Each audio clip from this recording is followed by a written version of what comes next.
आपके जो YouTube channel है उसके माध्यम से अगर बात पहुंच जाए माननीय प्रधानमंत्री जी के पास तक तो मैं उनसे यही निवेदन करूंगा कि जिस तरह से मान लीजिए किसी को जो पद दिया जाता है जी, एक पद दिया जाता है किसी को मंत्री आप बना देते हैं, किसी को आप एमपी बना देते हैं, एमएलए बना देते हैं, किसी को आप एमएलसी बना देते हैं जी, तो उसके लिए आप सुरक्षा मुहैया कराते। लालू जी बोले हैं। हाँ, लालू जी बोला है। तो मैंने कहा सर भाषण वसर तो हम नहीं देते हैं, भाषण देना तो आप लोगों का काम है। दुश्मन बन गए थे एसपी के। जी, पौधा रोपण करते करते आज 2300 पौधा लगा रहे हैं। 10 लाख से ज़्यादा हमने पौधा लगाया है। माहौल बिगड़ गया था बगहा के कि मतलब खून से लाल हो गया था बगहा। पूरा बगहा एकदम समझिए कि आतंक से एकदम समझिए कि जल रहा था। जल रहा था। उसमें पुलिस और पब्लिक के बीच गोली बारिश शुरू हो गई और उसमें ईंटा पत्थर जो भी चलने लगा। कितने पुलिस वालों का हाथ टूट गया, पैर टूट गया। उसमें कई लोगों का गोली भी लगा। शायद एक बच्चा उसमें मर भी गया था। भीड़ में आते तो नहीं बच पाते। कैसे कैसे पता चला कि उनको भगाया गया रातों रात और उसी रात को एकाएक एक एसपी विकास वैभव जी का आगमन हुआ। ये अपने आँखों से देखा है, ये बनावटी बात मैं नहीं कह रहा हूँ। नमस्ते देशवासियों, मेरा नाम मनीष यादव है। आपका आज के पॉडकास्ट में स्वागत है। हम हमेशा आपको कोशिश करते हैं कुछ ऐसे शख्सियतों से मिलाने का जिनके जीवन से हम सभी कुछ न कुछ सीख सकें और अपने भारत देश के तरक्की में अपना योगदान अपने तरीके से निभा सकें। तो चंपारण में ही एक और लाल आज हमें मिल चुके हैं जो कि स्वयं में एक रत्न है, क्योंकि आप पीछे मेरे जितने भी पेड़ पौधे वृक्ष देख रहे हैं ऐसे लाखों में भी मिलियंस में यानी 10 लाख से भी ज़्यादा वो पेड़ लगा चुके हैं। उनको हम लोग ट्री के मिलियन मैन कह सकते हैं। तो आज हम उन्हीं से मिलाएंगे। लेकिन दोस्तों, जहाँ एक तरफ लाखों पेड़ काटे जा रहे हैं, हर साल 1.5 लाख से 1.25 लाख हेक्टेयर पेड़ों की कटाई, जंगलों की कटाई देश में हो रही है, वहीं अगर कोई शख्स पेड़ लगा रहा है तो उनके जीवन को जानना और इस पॉडकास्ट में कम टाइम में पूरा करना जायज़ नहीं होगा। तो ये पॉडकास्ट लंबा भी हो सकता है, तो आप लोग अंत तक पॉडकास्ट को ज़रूर देखें कि उनके जीवन में क्या संघर्ष रहा है और कैसे उन्होंने तमाम तरह की चुनौतियों को पार करके आज यहाँ पे वो खड़े हैं। चलिए आज के गेस्ट से आपको मिलाते हैं। आज के हमारे गेस्ट हैं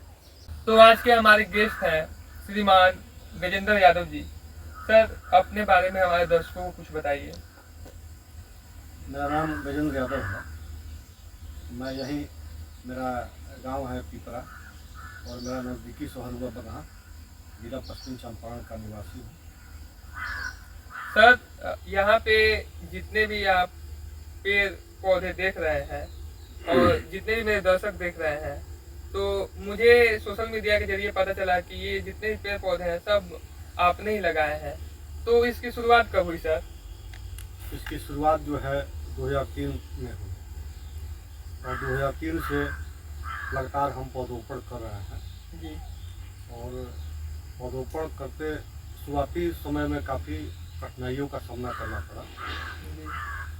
उस समय मेरे पास पौधा नहीं थे, नर्सरी नहीं था, पौधशाला नहीं था। तो मैंने पौधशाला बनाया और पौधशाला बनाने के बाद जब पौधा तैयार हुए तो मैंने पौधरोपण का अभियान शुरू कर दिया, पौधा लगाना शुरू कर दिया। तो ये कौन सा साल रहा होगा जब आपने ये कदम उठाया और इसके पीछे आपको क्या प्रेरणा मिली? देखिए, साल 2003 बता रहे हैं जी। उसी समय जुलाई का महीना आता है जी। जुलाई अगस्त आता है जी। उसी समय जो है पौधरोपण का उचित समय होता है जी। बरसात शुरू होता है या बरसात के नज़दीक जो है जी। हम पौधरोपण करते हैं। जी। वहीं से हम शुरू किए। तो शुरुआती में हम जहाँ बैठे हैं यहीं पर हमने पौधा रोपण पहले शुरू किया। तो जब पौधारोपण शुरू किया, कई ठो गाँव के लोग हमने बुलवाया और सबसे कहा कि भाई पौधा वो मिलकर लगाएं कि हमारे पर्यावरण पर जो खतरा मंडरा रहा है, जो लगातार जलवायु परिवर्तन में वृद्धि हो रहा है, उसकी रोकथाम के लिए पौधे ऐसे प्राणी हैं जो हम सबको बचा सकते हैं, हम सबकी रक्षा कर सकते हैं। इसी उद्देश्य से हमने जो है पौधरोपण शुरू किया। तो शुरुआती दिनों में क्या है कि लोग समझ नहीं पाते थे, कुछ लोग हमारे ही गांव के, हमारे क्षेत्र के लोग जो माल मवेशी जो चराते हैं यहाँ पर, जो गाय भैंस चराते हैं, उन लोगों को परेशानी हुआ कि भाई यह पौधा लगा देगा, पूरा नहर भर देगा, या जो बांध है, तट है, तो हम सब मवेशी लेकर के कहाँ अधिक चराने जाएंगे। उन लोगों को थोड़ा तकलीफ हुआ और वो विरोध किए, लेकिन बाद में जो है वो लोग भी समझ गए। और आज देख सकते हैं कि पेड़ बड़े बड़े हो गए हैं। और मैंने सिर्फ यही तक नहीं रुका, पौधशाला जब बनाया, पौधा तैयार किया, तो इस चंपारण ज़िले के विभिन्न स्कूल कॉलेजों में जा कर के मैंने पौधरोपण किया। मंदिर, मस्जिद, कब्रिस्तान, जो भी परिसर मिला, जहाँ भी मिला, वहाँ मैंने पौधा लगाया। और मेरे साथ कुछ लोग थे, और जहाँ भी जाता वहीं से कुछ लोग को एकत्रित कर लेता, जिनको इसमें शामिल करता, वो लोग तैयार हो जाते और मैं पौधा लगाता गया। आज जो है पौधा रोपण करते करते आज 2 या 3 सौ पौधा लगा रहे हैं। आज करीबन 10 लाख से ज़्यादा हमने पौधा लगाया है, जो पेड़ का आज रूप ले लिया है। तो किस किस किस्म के पेड़ आपने लगाए हैं, उसके बारे में बताएं। बता रहे हैं कि आपको बरगद, पीपल, पाकड़, कदम, बकैर, महोगनी, गंभार, आंवला, अमरूद, सागवान, शीशम, सेमर और कई प्रजाति के पौधा है, जैसे गुलमोहर हुआ, अमलतास हुआ, जैसे विभिन्न सभी प्रजातियों का हमने पौधारोपण शुरू किया। जी, तो ये जो हमारा पर्यावरण वाला चैप्टर है, इसको हम आगे ले चलेंगे, लेकिन उसके पहले हम आपके निजी जीवन में चलेंगे, क्योंकि आपने बहुत सारे ज़िंदगी में उतार चढ़ाव देखे होंगे।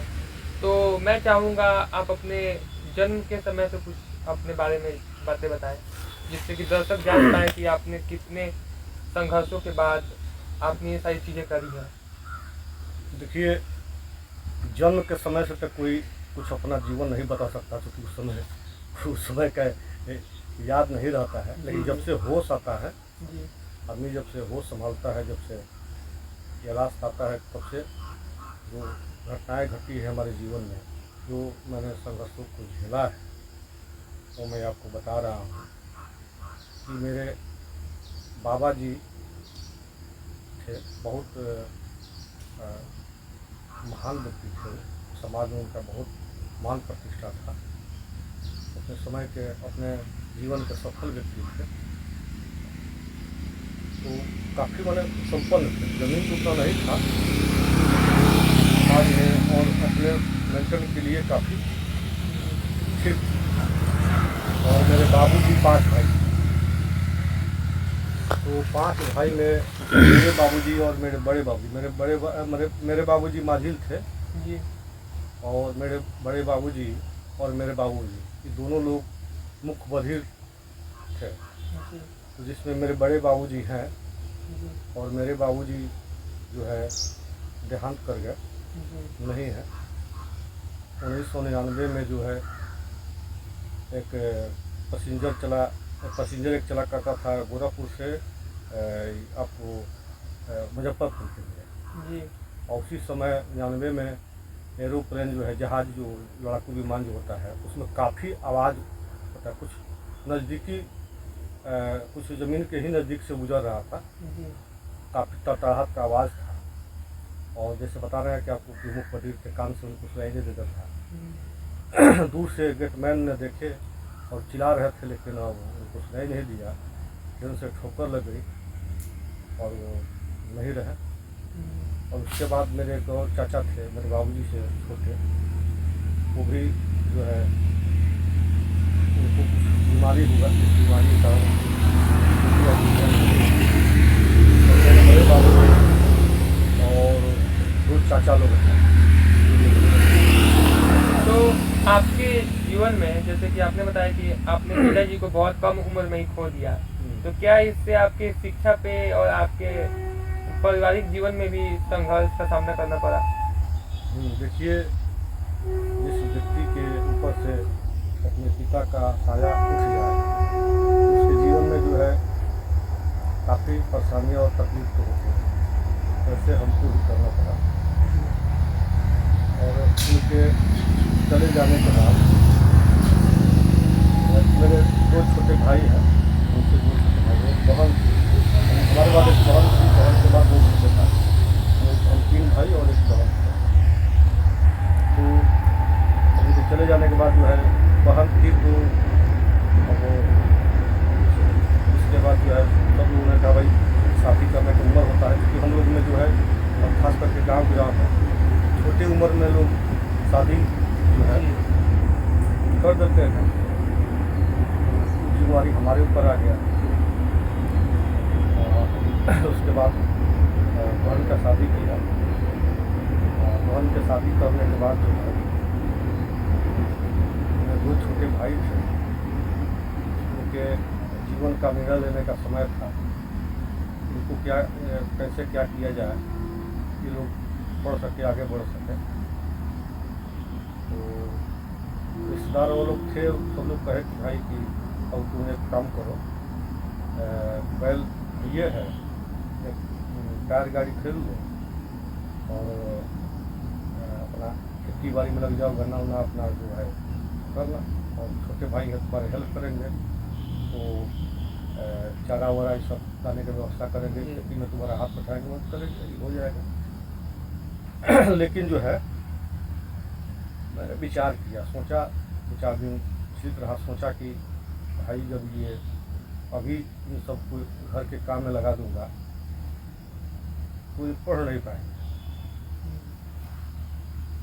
और ये पढ़ लेते हैं तो बाद में जो इन सबको इच्छा करेगा अपने जीवन में कुछ करने के लिए वो सब करेंगे।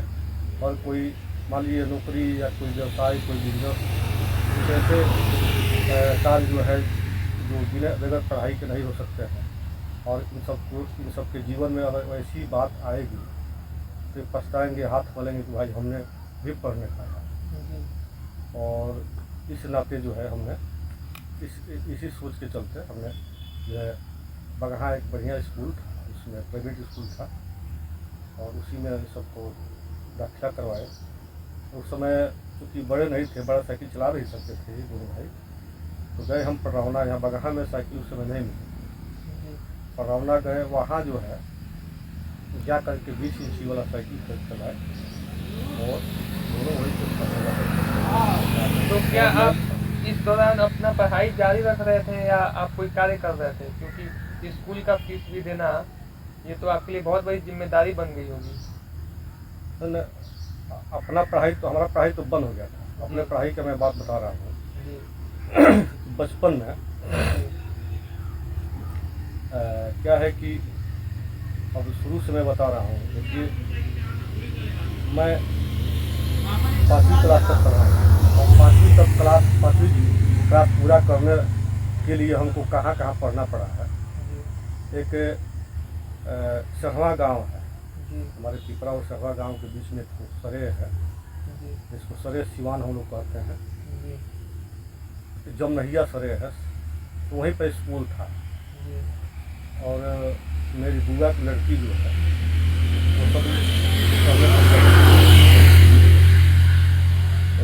इसलिए भी हमको भी चल पड़ा। मैं उन सब के साथ गया पढ़ने के लिए, तो वहाँ से हमारी पढ़ाई शुरू हुई, जो है पेंशन और स्लेट से। तो वहाँ लगभग 2 साल पढ़ा, और 2 साल पढ़ने के बाद तब फिर स्कूल चेंज हो गया। एक तो गांव में ही एक मकान का स्कूल बना, उसमें मैं गया सहवा गांव में। तो ये सारे स्कूल सरकारी स्कूल थे या कोई प्राइवेट? सरकारी स्कूल जी। तो वहाँ गया, तो वहाँ फिर मतलब वहाँ शुरुआत हुई। फिर वहाँ से पता चला कि अब हमारे गांव में अब स्कूल बनने वाला है। जी।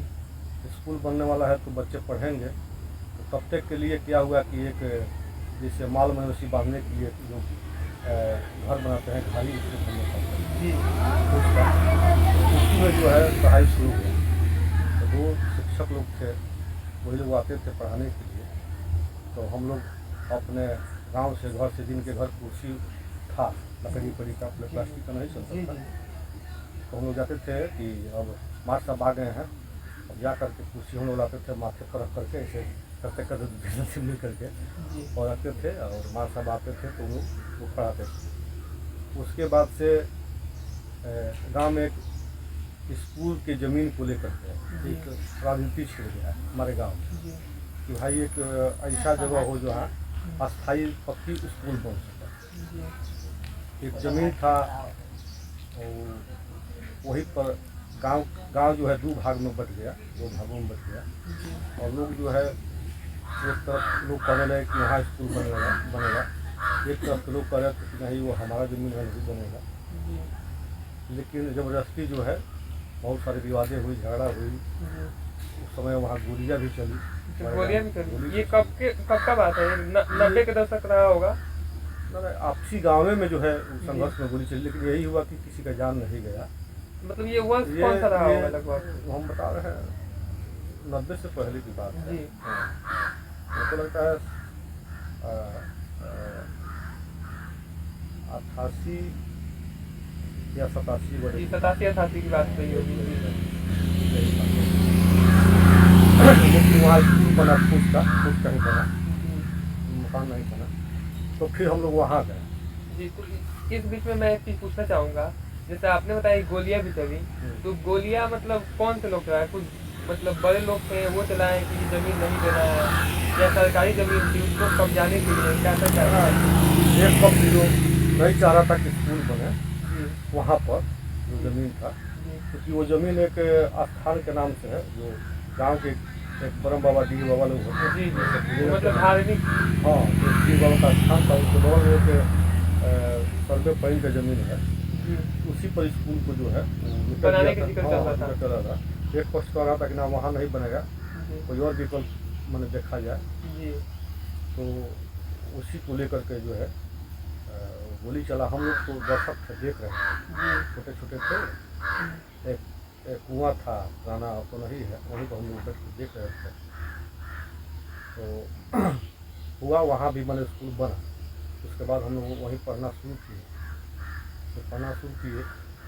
तो फिर ये हुआ कि भाई एक हमारे गांव में एक बुजुर्ग थे, आज तो नहीं है, लेकिन उनका बड़ा योगदान रहा था। सड़क के किनारे उनका ज़मीन नहीं था जी। उनका नाम था नेपाल चौधरी, नेपाल पटेल जी। तो हम लोग गांव के रिश्ते से बाबा लगते थे। तो वे जो है समझे कि भाई इसके चलते जो है गांव में लफड़ा चल रहा था, पता ना कितने लोग मारे जाएंगे, क्या होगा क्या नहीं होगा। तो जो शिक्षक थे उस समय, उसमें से एक शिक्षक नहीं है, वो दोनों से बात कि देखिए मैं 1 कट्ठा ज़मीन जो है मैं दे रहा हूँ, आप लोग व्यवस्था कराइए और वहीं पक्कीकरण हो, और मैं चलिए राज्यपाल के नाम से जो स्कूल का जो नियम होता है मैं रजिस्ट्री कर देता हूँ। तो फिर शुरू हुआ। तो वहाँ से जो है फूस का जो है बनाने के लिए, फिर फूसे का जो घास फूस का जो मड़ई बनता है वहाँ, तो खेत था, आज भी वो खेत था, तो गड्ढा था, उसमें बरसात में पानी जम गया करता था। तो हम ही लोग जो भी विद्यार्थी थे, हम लोग छोटे छोटे थे, लेकिन अपने टोकली खांची कुदारी से उसको जो है 2 फुट ऊंचा किए भर करके पूरा बढ़िया से, और इसका गड्ढा करके उन्हीं ज़मीन में से गड्ढा करके और भर दिए। तो पूरे गांव के लोग जो है मिलजुल करके बाँस लकड़ी वगैरह खरीद का व्यवस्था करके बना दिए। तो हम लोग उसी में पढ़ना शुरू किए। और पढ़ना जब शुरू किए, उसके बाद से अब कुछ दिन के बाद ये हुआ कि अब जो है यहाँ पक्की स्कूल बन गया। तो तब तक हम लोग का 5वीं क्लास पूरी हो चुका था। अच्छा, वहाँ 5वीं तक पढ़ाई होती थी? 5वीं प्राइमरी स्कूल है, आज भी प्राइमरी स्कूल है। तो हमारा जो है प्राइमरी फाइनल हो गया था, तब तक वहाँ मकान बनना शुरू हो गया, आज भी है वो। उसके बाद में 6वीं क्लास में नाम लिखवाने के लिए नामांकन के लिए मेरे मोमहल जो है बगहा में पड़ता है। जी, बगहा में पड़ता है। बगहा एक बनकटवा जगह है जी, बगहे में आता है बनकटवा, वहीं में मेरा निहाल है। जी, तो मेरे मामा जो है वो बहुत सज्जन थे, महात्मा थे, समझिए कि बहुत महान पुरुष थे। तो वे हमको खबर दिलवाए कि आओ जो है यहीं पर एक स्कूल है, इंडियन बोर्ड मध्य विद्यालय है, जी, लेकिन उसको लोग इंडियन बोर्ड के नाम से ही लोग जानते हैं। जी, तो गए वहीं पर। एक थे आर्य समाज के एक सन्यासी हो गए हैं, शंकरानंद विदाश्रयी जी। जी, तो वे और मेरे मामा ये दोनों लोग गए और मेरा नाम जो है वहाँ लिखवाया जा करता है। अब नाम लिखवाए और मैंने 2 माह जो है वहाँ पढ़ाई अपना किया था पूरा। उसके बाद एक नहीं होता है, तिमाही का एक परीक्षा होता था, 6 माही नहीं, तिमाही का। तो उसका तिमाही परीक्षा का कुछ फीस जमा करना पड़ता था, तो मैंने वो सब जमा कर दिया। तब तक मेरे एक मौसेरे भाई जो है मेरे घर आए और मेरे माँ से बोले कि मौसी, उस समय वो पटना रह के पढ़ते थे। अच्छा। ग्रेजुएशन अपना फाइनल कर चुके थे और वहीं से अपना नौकरी वगैरह के लिए तैयारी करते थे जी। तो वही आए। हम लोग बड़ा हम लोगों को बहुत मानते थे, भाई बड़े भैया हैं, पटना पढ़ते हैं जी। और उस समय उतने लोग पढ़ाई को लेकर जागरूक भी नहीं थे, वो ग्रेजुएशन कर चुके थे जी। और उस समय में पटना पढ़ाना कोई मामूली बात नहीं था जी। अपने आप में वो एक बहुत बड़ा बात था कि भाई कोई पटना पढ़ रहा है जी। तो वैसी बात थी। तो माई से हमारे ऊपर है, तो माई बोली कि राजेंद्र से पूछ लो जी। अगर वो परीक्षा हुई, उसका इच्छा होगा तो पूछ लो उससे। तो हमसे जब कहे तो हमको लगा भाई चलिए, हमको पढ़ने को भी इच्छा था, तो हम सोचे कि भाई चलिए पटना चलेंगे, पढ़ेंगे उनके साथ में तो बढ़िया रहेगा। तो बोले कि चलिए हम खर्चा वर्चा, माई बोली में हमारी कि बाबू जब पटना जाएगा पढ़ने तो हम लोग के पास तो उतना व्यवस्था है नहीं कि अब पटना पढ़ेगा। तो ना हम जा रहे हैं, लेकिन वहाँ जहाँ हम रह रहे हैं और रूम ये है जहाँ भाड़ा देते हैं, अपना सब कुछ देते हैं, वहीं रहेगा। उस वक्त आपके पिताजी जीवित थे या मतलब? ना, उस समय मेरे पिताजी जीवित थे। जी, जीवित है तब की बात है। तब की बात, मेरे पिताजी जीवित थे। ये घटना है आपको 94 जी, 94 की। मेरे पिताजी का देहांत जो हुआ 99 में, ये 94 की घटना है। तो हमसे कहे तो हम तैयार हो गए, चलेंगे। गलत था भाई, पटना में हम भी पढ़ेंगे, लेकिन वो एक साजिश के तहत आए थे। अच्छा। हमको ये पता नहीं था। और मेरे बाबूजी उस समय जिंदा थे, तो उनको तो मुख्यमंत्री थे, उनको तो उतना समझ नहीं था। तो वो भी कहे तो अच्छा। एक और चीज़ हमको आपको बता दे रहे हैं, मेरे बाबूजी शुरू से हम जब पढ़ने जाते थे ना, तो मेरे बाबूजी का सपना था, अपने मुख्य भाषा में जो बोलते थे कि मेरा बेटा जो है पढ़ करके दरोगा बनेगा। अच्छा, बुलेट पर चलेगा। ऐसे होता है ना। और ये कृषि कार्यों में मैंने परिपक्व थे, सब कुछ एकदम, कहीं कुछ नहीं उन्होंने दिक्कत था, सब कुछ एकदम माहिर से करने में। लेकिन उस समय देखिए, पहले के समय में गांव देहात में जो लोग थे, वो थाना प्रभारी जो दरोगा जो थे, उस समय कोई भी उनके सामने समय से सबसे बड़े अधिकारी जो है दरोगा ही होते हैं। दरोगा जी लोग जो है थाना प्रभारी जो है सबसे बड़े, तो उसने समझ के वो सबसे बड़े अधिकारी उनको बनाना चाहते थे। पढ़ेगा मेरा बाबू तो दरोगा बनेगा और उसमें दरोगा जी लोग बुलेट पर लोग चलते थे, तो दम दम का आवाज आता था, एक धाक था। हाँ जी। तो ये पढ़ेगा और दरोगा बनेगा, चलेगा एक बुलेट पर। तो उससे कहते थे जो है। तो लेकिन अब क्या कीजिएगा, दुर्भाग्य रहा। जी। तो आप पटना प्रस्थान किए? हाँ, हम पटना गए। उसके बाद जो है वहाँ जब गए तो उनके और लोग मित्र थे जो वहाँ रहकर पढ़ते थे। अच्छा, जैसे रूम में आज हाँ, के ज़माने में कहा पार्टनर जाता है। लोग होते हैं, जी तो वही पार्टनर लोग थे, बगहे के लोग थे, जी जी और कुछ और कहीं कहीं के लोग थे जी जी कुछ बेतिया के लोग थे। जी तो एक मान लीजिए कि एक जो मकान होता है, मकान में कोई रूम होता है, तो उसी में और लोग थे।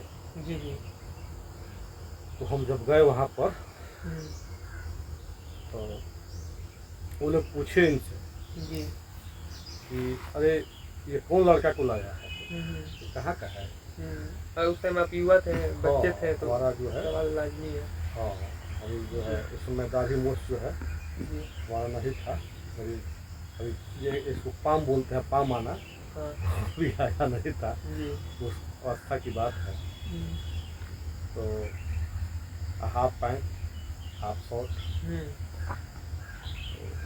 लोग सब लोग जो भी उनके रूम पार्टनर थे उसने पूछ लिया कि अरे ये कौन लड़का है, इसको कहाँ से लाया हो? ये यहाँ का करने आया है। देखिए वो जो बात बताए, मेरे सभी लोग मेरा भाई था, लोगों को अब ऐसी क्या अब उनकी क्या मनोदशा हुई। अब वो कहे कि देखिए ये जो है ये नहीं बताए कि मेरे मौसेरा भाई है, पढ़ने के लिए आया है, मैं लाया हूँ, तो सीधे बताए कि यह मेरा हेल्पर, मेरा फार्म हाउस है, वहीं पर काम करता है, काम करता था। और जो है मेरे बाबूजी जब जाने कि हमको काफ़ी तकलीफ हो रहा है कि खाना बनाने में, कपड़ा धोने में, उसके बाद पढ़ने जाना है, तो मेरे लिए एक नौकर का व्यवस्था कर दी। ये तो सुन के आपका दिल बहुत।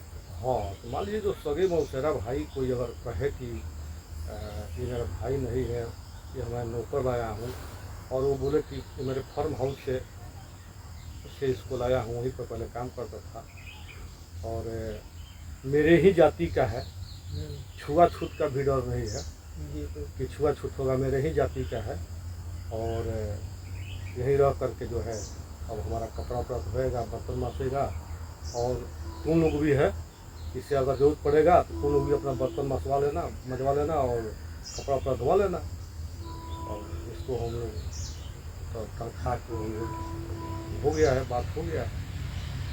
जब हम सुने तो हम तो कुछ कहे नहीं, बहुत दुख हुआ, बहुत बुरा हुआ, और कुछ बहाने बना कर मैं एक जगह गया और जा कर के रोने,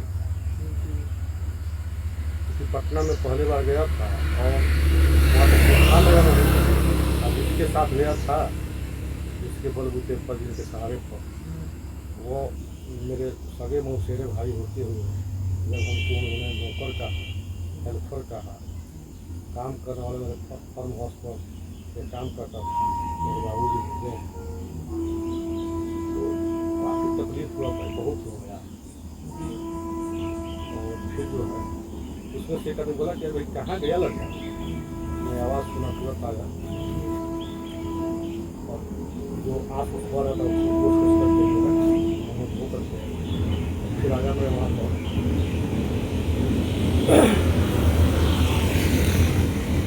उसके बाद जो है आगे किया कि चलो ये बर्तन पड़ा है और चलो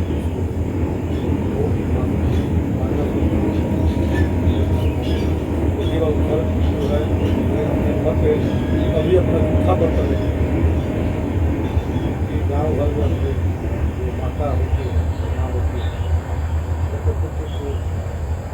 और खाता है आदमी, खलिया रख देता है, खाता है, वहीं पर छोड़ देता है, और जो घर की जो माँ है, जो बड़ी माता होती है, चाची होती है, दादी होती है, कोई ना कोई उनको अपना बर्तन ले जाता है। और मैंने अपना जूठा बर्तन भी नहीं दिया, और वहाँ पर मुझे पड़ गया सारा लोगों का जो है बर्तन हो, और वहाँ उसमें ठीक कुकर था, और गैस नहीं थी, स्टोव का व्यवस्था, जी जी, जैसे पहले किरासन तेल डाल जाता किरासन तेल डाल करके स्टोव का भी व्यवस्था। कुछ गैस की व्यवस्था था कि नहीं, इस समय उतना नहीं बता पाएंगे, लेकिन स्टोव का व्यवस्था था। तो हाँ, स्टोव पे था जी। स्टोव था। तो ये ठंड के समय की बात है जब आप पटना गए थे, उस टाइम मतलब कौन सा सीजन चल रहा था? सीजन चला था आपको ये लगभग आपको मई जून की बात है। जी जी जी। तो फिर आपके सामने बर्तन रख दिया गया कि हाँ आप हाँ धोइए। हाँ, धोइए इसको। जी और मैं बर्तन धोते धोते समझिए कि मेरे आँख से आँख बह रहा था, मैं साइड से मैं आँख को छुपा करके मैं बर्तन धो रहा था, जी और मेरे आंसू जो है बर्तन पर भी पड़ रहे थे। जी उसके बाद जो है बर्तन धो लिए, तो लोग खाना बनाने के लिए बोले, तो मुझे तो खाना बनाना आता नहीं था, मैंने कभी बनाया नहीं था। तो वही मेरे मौसेरे भाई, उनको पता था कि भाई कोई खाना बनाया नहीं है, तो वो चावल जो है वो लोग बताना शुरू किया, कितना नाप के चावल रखो, कितना पानी रखो, इसको रखो। तो मैंने नाप के रख दिया, और उसके बाद सब्ज़ी बनाना, दाल बनाना, तो वो पानी कितना रखा जाता है, पानी कितना नमक डाला जाता है, सब खाली रख दिए। मैं उसके बाद से बना करके तब निकालो खाना। अब चूँकि मैं थके हारे था, हमको तो आराम करने का मन कर रहा था, और जो है वो सबके लिए खाना थाली में निकाला, सबके पास ले गया, पानी दिया, वो खाना खा के मैं बैठा था। तो वो खाना खा लिए तो बोले कि सब बर्तन उठा ले जाओ। मैंने बर्तन उठा करके ले करके रख दिया। उसके बाद वो लोग बोला कि तुम भी खा लो। तो मुझे खाया नहीं जाता था, और ये कि मैं बहुत पीड़ा में था। मैंने भी कुछ जो अच्छी भूख तो लगा था, खाया हुआ खा करके उसके बाद देखा आलू की सब मस्त बर्तन को धो दो। तो मैंने बर्तन सब जूठा बर्तन जो था वो करके रख दिया। और उसके बाद से मेरा दैनिक दिन का ये बन गया। सुबह उठना, बर्तन धोना, खाना बनाना, और उन सबों का कपड़ा धोना। इसमें तो आपकी नींद भी पूरी नहीं हो पाती होगी। उसके बाद बता रहा आपको कि जब शाम होता था, तो जब खाना शाम का हम लोग खा लेते थे रात में, तो उसके बाद आपका तो हम लोग थके हुए हैं, थोड़ा सा पानी शरीर दबा दे थोड़ा सा थक्का मिल गया।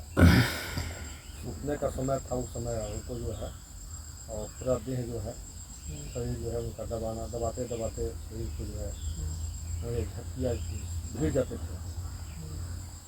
दो हाथ पड़ता था हमारे,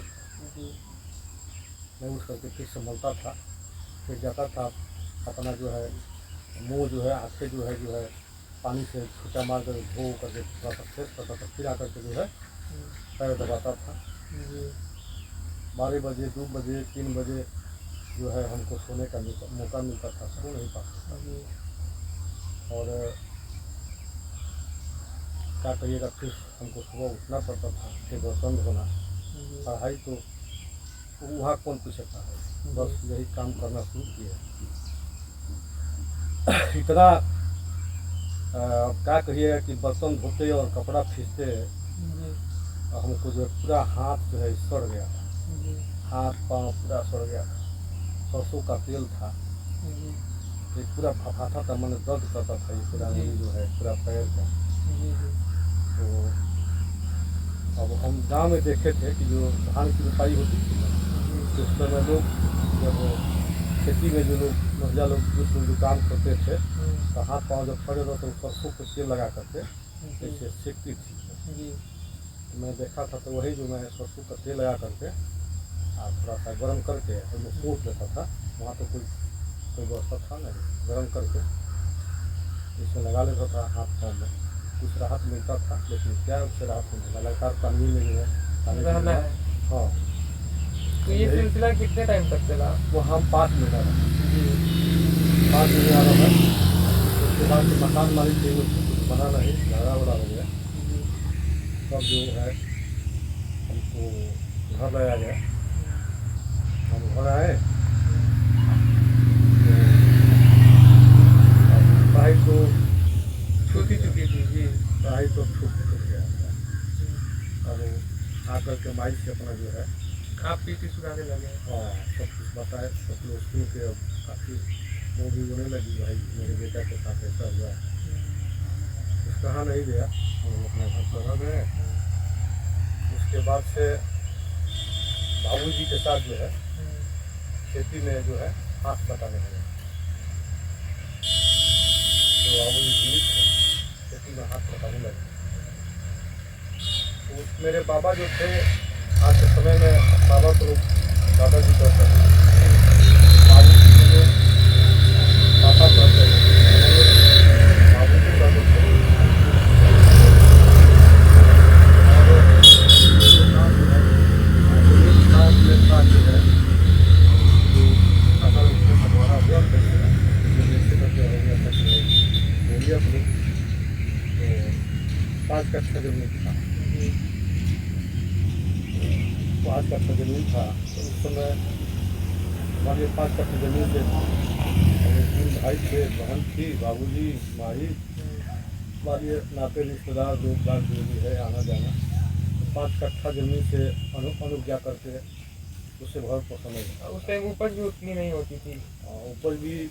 ऊपर तो देखिए होती थी, जो होती थी बढ़िया होती थी, लेकिन उस समय उतना साधन नहीं था। एक हमारे यहाँ एक क्या है कि हमारे गांव के बगल में रेलवे लाइन है, रेलवे के किनारे एक ज़मीन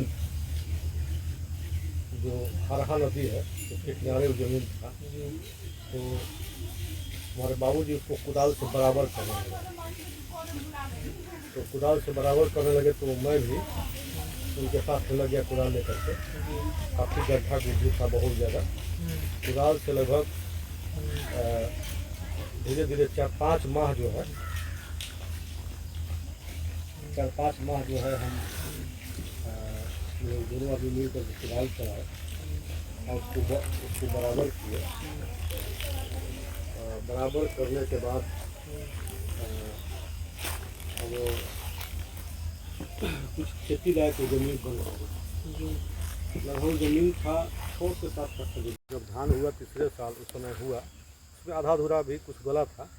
धान जब हुआ तो उसके बाद कुछ लोग थे जो दबंग लोग थे पहले के, आज भी लोग हैं। तो लोग बोले कि जब धान हो गया, धान की जब कटाई हुई तो लोग बोले कि हम लोग ये रेलवे का जो है हम लोग लीज लिए, लीज कराए हैं। कि जितना ये खर होता था, पतवार होता था उसका, वो लोग अपना घर बनाने के लिए और मवेशी चराने के लिए उन लोग से पैसा उन लोग को दे करके तब अपना लोग गाय भैंस को वहाँ चराते थे। तो हम लोग से कहा गया कि भाई हम लोग लीज लिए हैं, अब ये जो धान है इसमें से आधा बांटना पड़ेगा। अब क्या कीजिएगा, मजबूरी था। अब धान आधा बांटा गया, अब यही नियम बन गया। एक तो इसी तरह उसको हम लोग बराबर किए थे। एक साल तो समझिए कि धान जो है बह जाया करता था और कभी होता था तो उसमें से बांट लिया जाया करता था। परेशान हो गए, फिर हम लोग उसको छोड़ दिए। तो मेरे मामा बनते थे तो एक जगह हमको ज़मीन दिलवाया कि यहाँ तुम लोग खेती करो अधिया पर।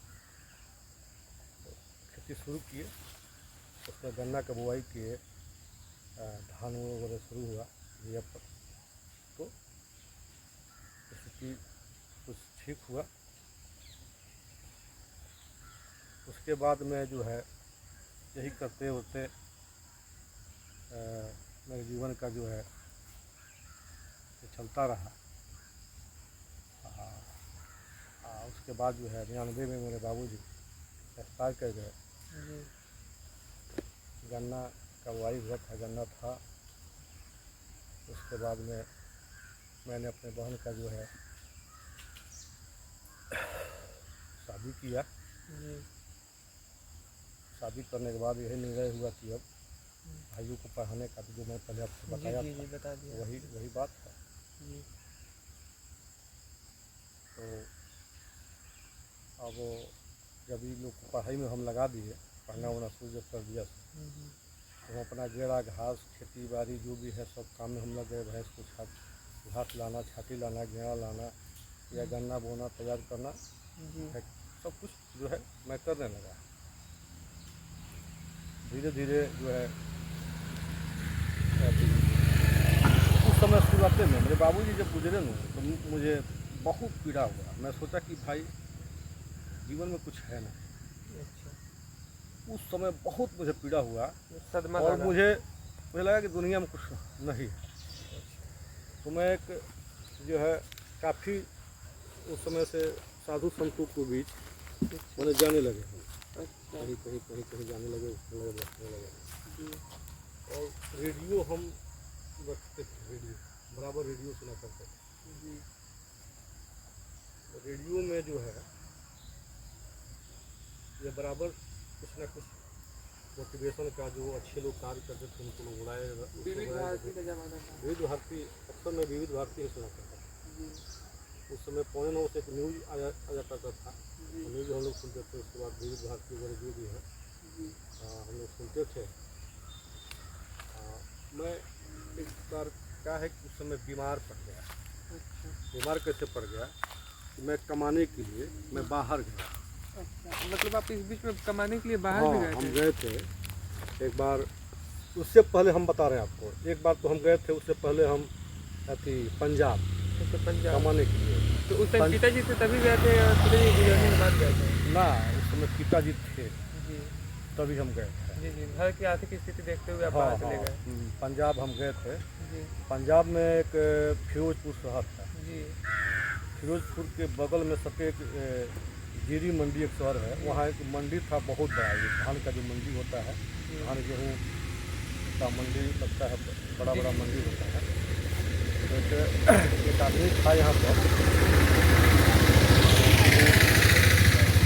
लेबर सबको ढूंढ रहा था भाई कि हम 20-25 लेबर को हर साल ले जाता था मंडी में काम कराने के लिए।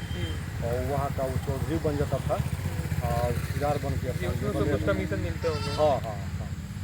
तो हमारे गांव के कुछ लोग तैयार हुए, हम भी उनके साथ जो है हम भी ठीक नहीं है।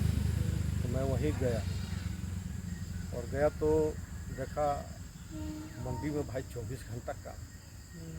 इतना काम हम किए नहीं थे जितना उसमें काम था, लेकिन ऐसा नहीं था कि ये काम 24 घंटा जो है 24 घंटा काम जो है उसमें से समझिए कि 20 दिन लगातार मंडी का काम चला। 20 दिन में हमको लगता है कि 24 घंटे में 1.5 से 2 घंटा सूतने को मिलता था। अच्छा, मतलब जिंदगी थी जो बहुत फास्ट बहुत। हाँ, जब शरीर में दर्द है उसमें लोग उसमें क्या है कि बैग में दवा लेकर के, दर्द के गोली लेकर के, दवा लेकर के उसमें घुमा करते थे लोग। वहाँ के पंजाबी के कुछ बेचने वाले सिख समुदाय के। हाँ हाँ, जो भी है वहाँ के लोग थे कि भाई अगर किसी को कोई दिक्कत है दर्द के दवा जो है दर्द का गोली खाना पड़ता है। हाँ, तो ये जो बता रहे हैं कि जो लोग शराब के आदी थे वो लोग जो है वो अपना थोड़ा सा समय के लिए शराब उराब पी लेता था, सब थकान दूर करने के लिए। यह सच्चाई है, मैं बता रहा हूँ। और हम लोगों को कहा कि लोग तुम गोली दवा ववा खा लो। 1-2 दिन हम ले करके जो है दवा खाए थे। तो दवा दवा करिए, ठीक है, आदत पड़ गया। 2-4 दिन में आदत पड़ गया।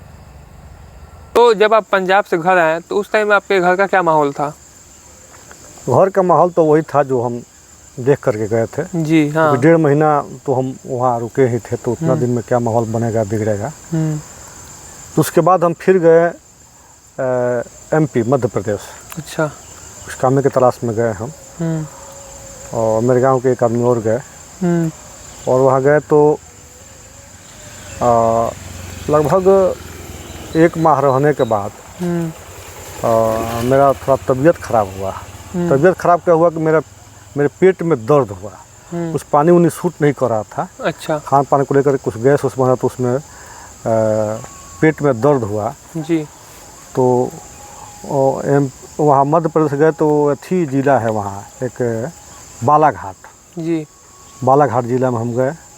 वो माइंस का काम चल रहा था जहाँ से कच्ची लोहा जो निकाला जाता ब्लास्टिंग करके, तो हम हाँ वहीं गए थे।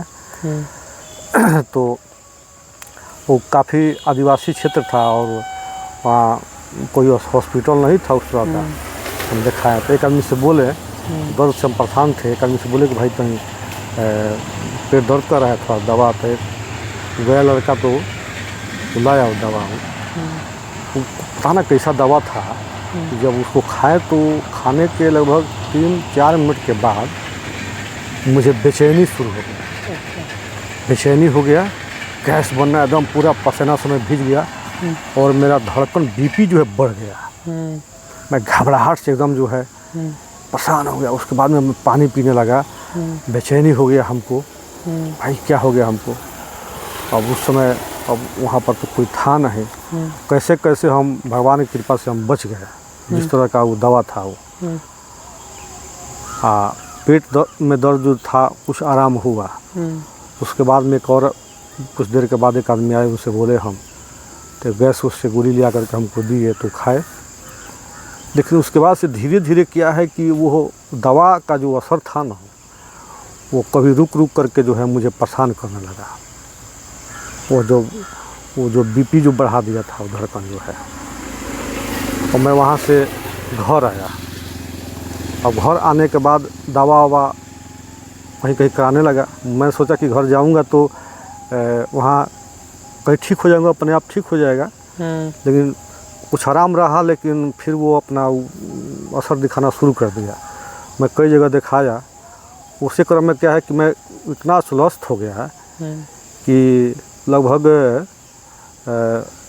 साल भर में बेड पकड़ लिया घर पे। अच्छा, आपको मतलब पेट से संबंधित बीमारी हो? हाँ, बेड पकड़ लिया घर पे। अब उस समय क्या था कि जब बेड पकड़ लिया तो रेडियो था मेरे पास, तो रेडियो में सुना करता था। अब 1 साल तक मेरा रेडियो ही समझिए कि मित्र बनकर रहा। अच्छा। हाँ, काफ़ी उसमें विविध भारती जो है मैं सुना करता था। और वहीं से जो हमको बता रहे हैं आपको, वहीं से हमको ये लगा कि भाई जीवन में कुछ ना कुछ करना चाहिए। क्या हम भी कुछ करें, बीमार हो गए हैं लेकिन ठीक होंगे हम। अंदर ही अंदर ईश्वर से प्रार्थना कर रहे थे हम कि यदि ठीक होंगे तो कुछ समाज के लिए, कुछ जीव के लिए हम कुछ अच्छा करेंगे। ऐसे तो पहले से था मन में, लेकिन उस समय जब बीमार पड़ा था कुछ और हमको ये होगा कि अब कुछ है नहीं, सोचने का मौका मिला। तो मैं वही रेडियो सुना करता था। करते करते कुछ दिन के बाद ठीक हुआ तो मैं ये चर्चाएं शुरू कर दिया। तो रेडियो जब सुना करता था तो उस समय बहुत सारे ऐसे लोग आते थे जो उनसे प्रेरणा मिलता था कुछ जीवन में करने के लिए, जिनके जीवन में काफ़ी संघर्ष वो लोग झेले थे। चर्चाएं होती रहती हुआ करती थी उसमें। तो मैंने सोचा कि भाई ऐसा कौन कार्य किया जाए कि जिससे केवल मनुष्य ही नहीं, मनुष्य सहित जगत के सभी जीव के लिए लाभकारी हो। वैसा कुछ किया जाए। मैंने सोचा, वही विचार करते उठते तो मेरे मन में आया कि भाई यह पेड़ पौधे जो हैं, यही एक ऐसे प्राणी हैं जो एक जगह स्थिर है, स्थूल प्राणी है, एक जगह ही रह करके, लेकिन जितना ये परोपकार करते हैं, जितना इनका उपकार है इस सृष्टि में मानव जीवन पर, तो इन्हीं को क्यों नहीं बढ़ावा दिया जाए, इनका सेवा किया जाए। और इनका सेवा जब होगा तो सभी का उसमें भला होगा, सभी का सेवा होगा। तो वही मैंने निश्चय किया और इस बात को लेकर के मैं हर जगह जिक्र मित्रगण में जो है और जो बुजुर्ग थे उनसे मिलकर कुछ सुझाव राय वो लेने लगा। तो बहुत लोग मिले कि भाई इससे क्या होगा, अरे यार कमाओ, कुछ काम करो। लेकिन मेरे मन में ये था कि नहीं, मैं कुछ करूँगा इसके लिए। तो मैं अब चक्कर में पड़ गया कि भाई कि पौधशाला में तैयार करूँ, क्योंकि पौधा तो था ना नहीं मेरे पास।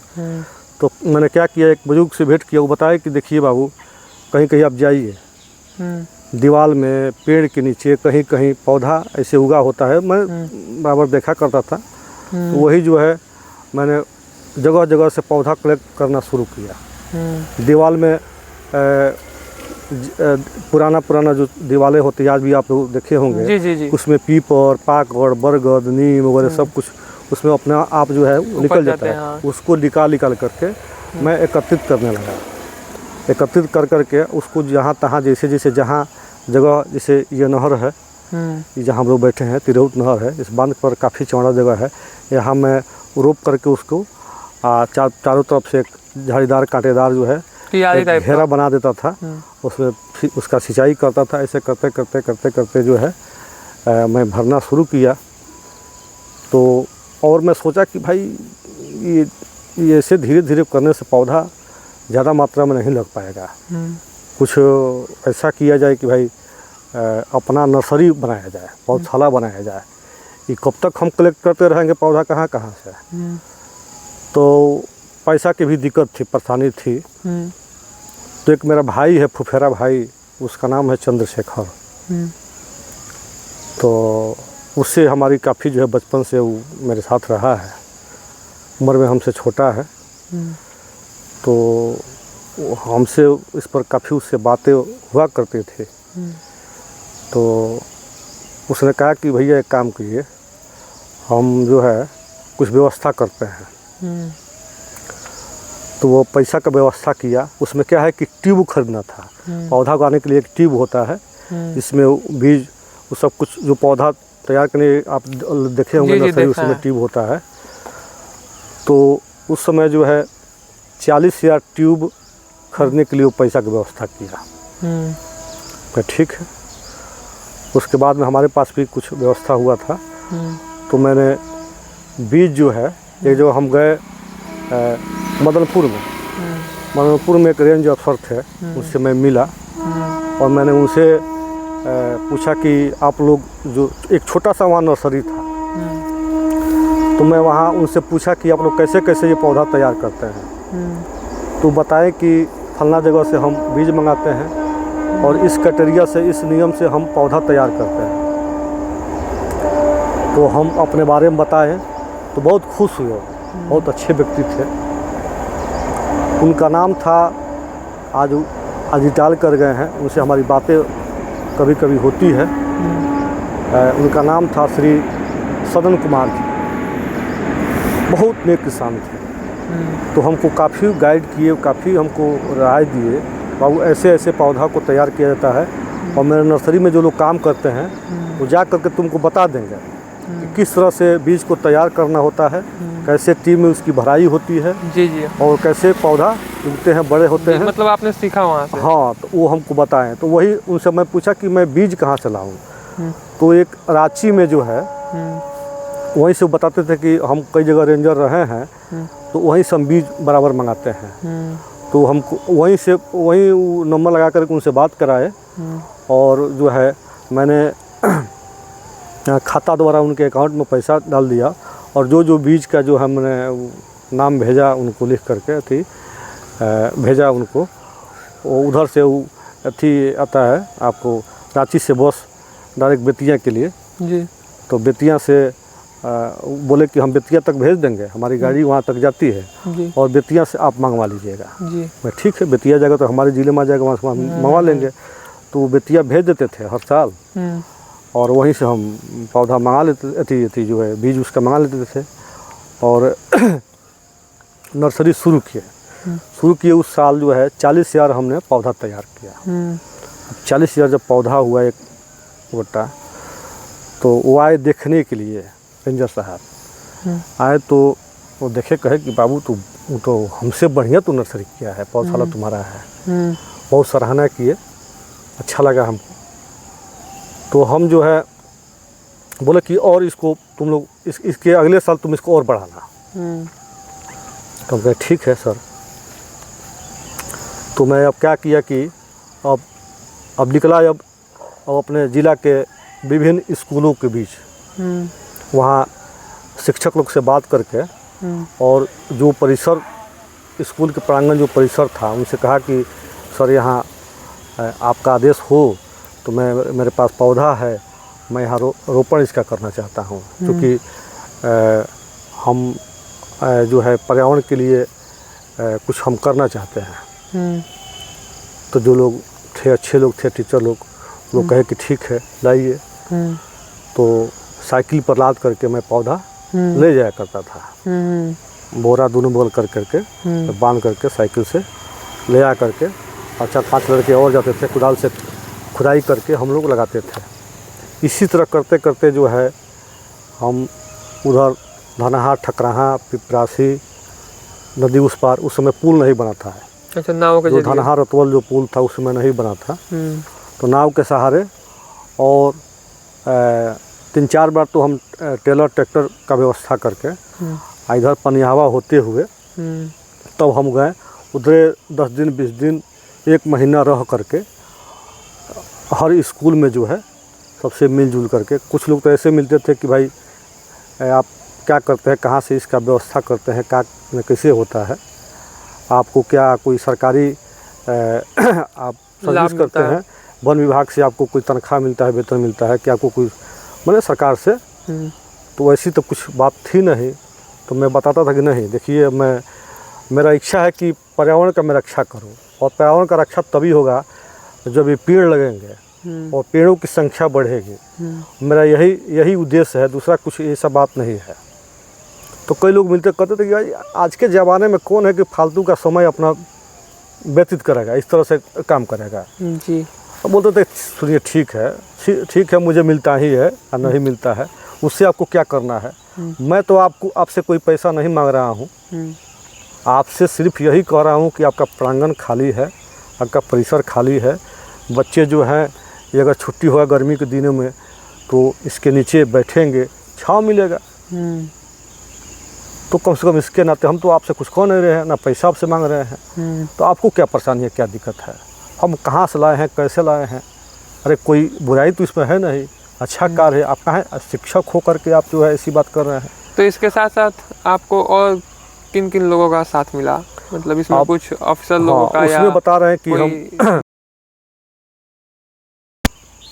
उसमें शुरुआती दिनों में जब मैं पदोपण जब शुरू किया तो अपने यहाँ जो ये नहर का जो बांध है जब रोपण करता था तो बहुत लोग असामाजिक लोग जो हैं जिनको सूझ नहीं था कि भाई हम ये क्या कर रहे हैं, वो लोग पौधा उखाड़ करके बिक देते थे कि यहाँ हमारे मवेशी चरेंगी, इसको लोग लीज लेता था। आज भी लोग लीज लेते हैं, अपना इस पर अपना कब्जा जमाए रहते हैं। तो उन लोग कहे था कि ये लगा करके पूरा जो है भर देगा तो हम लोग का ये चल नहीं पाएगा। तो मैं परेशान हो गया था और काफ़ी उपहास भी लोग उड़ाया करते थे जी। तो उस समय एक समय की बात है, लगभग 6-7 में 2006 या 7 में जी 2006 में 6 या 7 में बगहा, आपको बता दें कि आप ये चंपारण जो है ये मिनी चंबल के नाम से जाना जाता था जी। बहुत से 10वीं सरगना गिरोहों का यहाँ उपद्रव था, हमेशा अपहरण हुआ करता था यहाँ पर। पहले हम लोग के माने होश नहीं है कि कब जो है, लेकिन सुने हैं हम लोग कि ब्लैक पैंथर, ब्लू पैंथर जैसी कई तो यहाँ मुहिम अभियान चलाया गया था, उससे कुछ हुआ नहीं। उसके बाद कई यहाँ अफसर आए, आपको पहले जो है तो बगहा जो है पुलिस जिला नहीं था, ये 96 के लगभग में बगहा जो है लगभग 95-96 में ऐसा ही में कुछ मतलब उसी में 1 साल ऊपर नीचे जी बना हुआ वही है जी। उनको क्लियर याद नहीं है। ये पुलिस जिला बना जी। तो यहाँ एसपी लोग बैठने लगे, उसके बाद से कुछ भी हुआ लेकिन क्राइम शांत नहीं हुआ जी। अपहरण हुआ करता था, उसमें अपना पुलिस का भी साठगांठ हुआ करता था। एक एसपी साहब यहाँ आए जिनका नाम था रत्न संजय जी। रत्न संजय जी वो जब आए तो काफ़ी कंट्रोल किए, हम लोग मैंने होश के सामने की बात है, काफ़ी कंट्रोल किए, अपहरण बंद हो गया। लेकिन जैसे वो यहाँ से गए जी और आतंक बढ़ गया। अच्छा। इतना बढ़ा कि हम लोग के गांव में दिन दोपहरे जो है बदमाश सब घूमना शुरू कर दिया डकैत सब। अच्छा। और हम लोग जहाँ जाते थे परेशान हो जाते थे हम लोग। अब हम लोग अपने जहाँ जाते थे गन्ना की मान लीजिए खेती करना है, धान की रुपाई करना है, अब वहाँ सब डिस्टर्ब करता था हम लोग को। और उस टाइम अपहरण भी आम बात थी। अपहरण तो इतना भयंकर हुआ करता था कि कहिए मत। एक भ्रष्ट एक उस समय एक एसपी थे यहाँ पर, उनके रीजन में, अब क्या उनका मैं नाम बताऊं, इतना अपहरण हुआ, इतना गोली चला कि उस समय कई किसानों को जो है डकैतों ने हत्या कर दिया। डकैतों का कब्जा था जमीनों पर। व्यवसायियों को भी वो लोग पकड़ते थे। बहुत लोगों को, व्यवसायी नहीं, गरीब जो था ना व्यक्ति, जिसके पास मान लीजिए जो बकरी चरा रहा होता है था, जो बकरी पालता था, उससे भी एक खोसी हमको दे दो। यह नहीं कि केवल बड़े लोग, खोसी हमको दे दो। तो सभी लोग प्रताड़ित थे। किसी की बेटी बहन का जो है प्रतिष्ठा नहीं रहा करता था जी। तो अब उस समय जो है क्या हुआ ना कि हम लोग अब इधर के क्षेत्र में तो नहीं था, लेकिन खास करके उधर नदी के पार ये सब समस्या ज़्यादा था। तो उसमें कुछ ऐसे भी लोग थे, बाद में हमसे भेंट उठ हुआ, तो मजबूरी में लोग वो बदमाशों के साथ जो वो भी उसमें शामिल रहते थे कि भाई हमारा भी मान प्रतिष्ठा हमारे घर का बचा रहेगा, इस नाते। खैर वो अलग की बात है, अब समय बीता हुआ। लेकिन बता रहे हैं आपको कि एक दिन ऐसा समय आया कि जब किसानों को जो हत्या हुआ तो पूरा बगहा, अब लोग जितने भी बगहा वासी थे सभी लोग के मन में भयंकर गुस्सा हुआ जी। शायद 4 किसानों की हत्या हुई थी। हाँ, उसमें 4 किसानों की हत्या हुई थी। वो तो लाश मिला था 4 किसानों को, और पता ना कितना लोग को जो है मार करके नदी में बहा दिया गया था जी। तो यहाँ एक बगहा 1-2 के बीच में एक गांधी जी के नाम से एक चौक है जी, गांधीनगर बोलते हैं उसको, गांधीनगर। वहीं पर लाश रख करके किसानों का रोड पर लोगों ने रोड को जो है जाम कर दिया। और पुलिस प्रशासन के विरुद्ध काफ़ी जो है लोग एकदम गुस्सा हो गए, उग्र हो गए। उसमें पुलिस और पब्लिक के बीच गोली बारिश शुरू हो गई, और उसमें ईंटा पत्थर जो भी चलने लगा। कितने पुलिस वालों का हाथ टूट गया, पैर टूट गया। उसमें कई लोगों का गोली भी लगा, शायद एक बच्चा उसमें मर भी गया था जी उस समय। और रात का माहौल था, इतना भयंकर माहौल बिगड़ गया था बगहा के कि मतलब खून से लाल हो गया था बगहा। पूरा बगहा एकदम समझिए कि आतंक से एकदम समझिए कि जल रहा था। लोग यही तलाश रहे कि बस उस एसपी को हम लोग के सामने लाओ। लोग उनके जान के दुश्मन बन गए थे एसपी के जी, जो उस समय एसपी थे जी। अब हमको लगता है कि अगर एसपी साहब अगर उस भीड़ में आते तो नहीं बच पाते। कैसे अब हम लोग देखे नहीं है, लेकिन कैसे पता चला कि उनको भगाया गया रातों रात। और उसी रात को एकाएक एक एसपी जिनका नाम हम लोग आज बड़ी आदर से लेते हैं, आदरणीय श्री विकास वैभव जी का आगमन हुआ। अच्छा। रातों रात जी 12-1 बजे 2 बजे के लगभग में उनका आगमन हुआ। रात में माहौल बना कि भाई कोई अच्छे पुलिस कप्तान आए हैं, वो इसका जो है कुछ करेंगे। वो आए जो तो काफ़ी सूझबूझ से बड़ी अच्छे तरीके से काम किए, और जितने यहाँ क्रिमिनल थे सबको जो है सलाखों के अंदर किए। सबको बता करके समझा करके कि भाई आप लोग ये सब छोड़ दीजिए, एक दूसरे एक बोली से बात करके। और जो नहीं माना वो गोली मारा गया, और जो माना आज उसके बाल बच्चे सुखी हैं। तो वे जो उनके जो कार्य करने की जो क्षमता थी, अपहरण जो हुआ करता था अपहरण एकदम जीरो हो गया। बदमाशों का कहीं अता पता नहीं, सब कुछ शांत। तो मैं उनसे काफ़ी प्रभावित हुआ जी। तो मैं सोचा कि भाई इतने अच्छे व्यक्ति हैं एसपी साहब, और मैं जो कार्य कर रहा हूँ अच्छा कार्य कर रहा हूँ, लेकिन लोग इतना उपहास कर रहे हैं, मजाक उड़ा रहे हैं। मैं जहाँ पौधा लगा रहा हूँ लोग उखाड़ के बिक दे रहे हैं, कोई बात मेरा नहीं सुन रहा है। तो इस बगहा पुलिस ज़िले के सबसे बड़े एसपी होते हैं, तो मैं सोचा कि उनसे मिलूं। तो मैं उनसे जा कर के मिला, बातचीत की और मैं अपने बारे में बताया। काफ़ी प्रभावित हुए, खुश हुए बेचारे। और एक समय नहीं रात हुआ, मैंने उनसे कहा कि सर आप चलते हमारे यहाँ, एक हमारे गांव के बगल में एक तिरहुत नहर है, वहाँ हम चाहते कि आप चल करके पौधरोपण करते हैं और वहाँ 10-20 गांव के लोग रहेंगे। अब थोड़ा आप समझा देते लोगों को कि भाई यह अच्छा कार्य है। तो कहे नहीं नहीं मैं बिल्कुल चलूँगा। तो एक डेट फिक्स हुआ, बोले कि हम फलना दिन को जो है 12 बजे दिन में हम वहाँ आएंगे। इस समय अपना लोग 5-6 दिन का ये दिन था। तो इधर हम लोग सूचना सबको अगल बगल दे दिए कि एसपी साहब आएंगे। और एसपी साहब के आने वैसे मैंने समझिए कि उनका व्यक्तित्व था, ऐसे काम किए थे कि उनके एक झलक पाने के लिए सभी लोग बेचैन थे कि भाई विकास वैभव सर का हम लोग दर्शन करेंगे। इधर हम लोग व्यवस्था किए थे सभी पौधा उधा का, सब लोग थे यहाँ पर, जो गड्ढा उड्ढा था बन के सब तैयार था।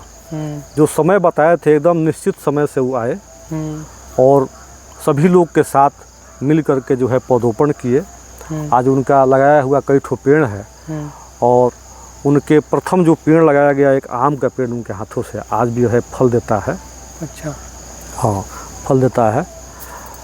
तो और लोगों को ये समझाए जी कि आप लोग ऐसे परेशान इनको मत कीजिए। जो कार्य ये कर रहे हैं ये पर्यावरण के लिए, जो पौधा लगा रहे हैं, आज आप लोग को समझ में नहीं आ रहा है, लेकिन आने वाले दिनों में आप लोगों को लगेगा कि भाई यह साधारण काम नहीं है, ये बहुत बड़ी काम है।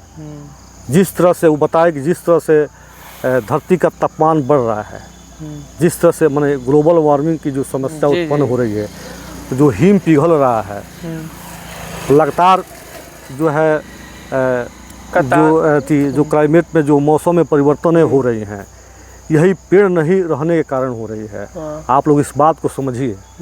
बहुत मैंने उनका कहने का और समझाने का बहुत बढ़िया तरीका था, उतना हम नहीं बता पा रहे हैं जी।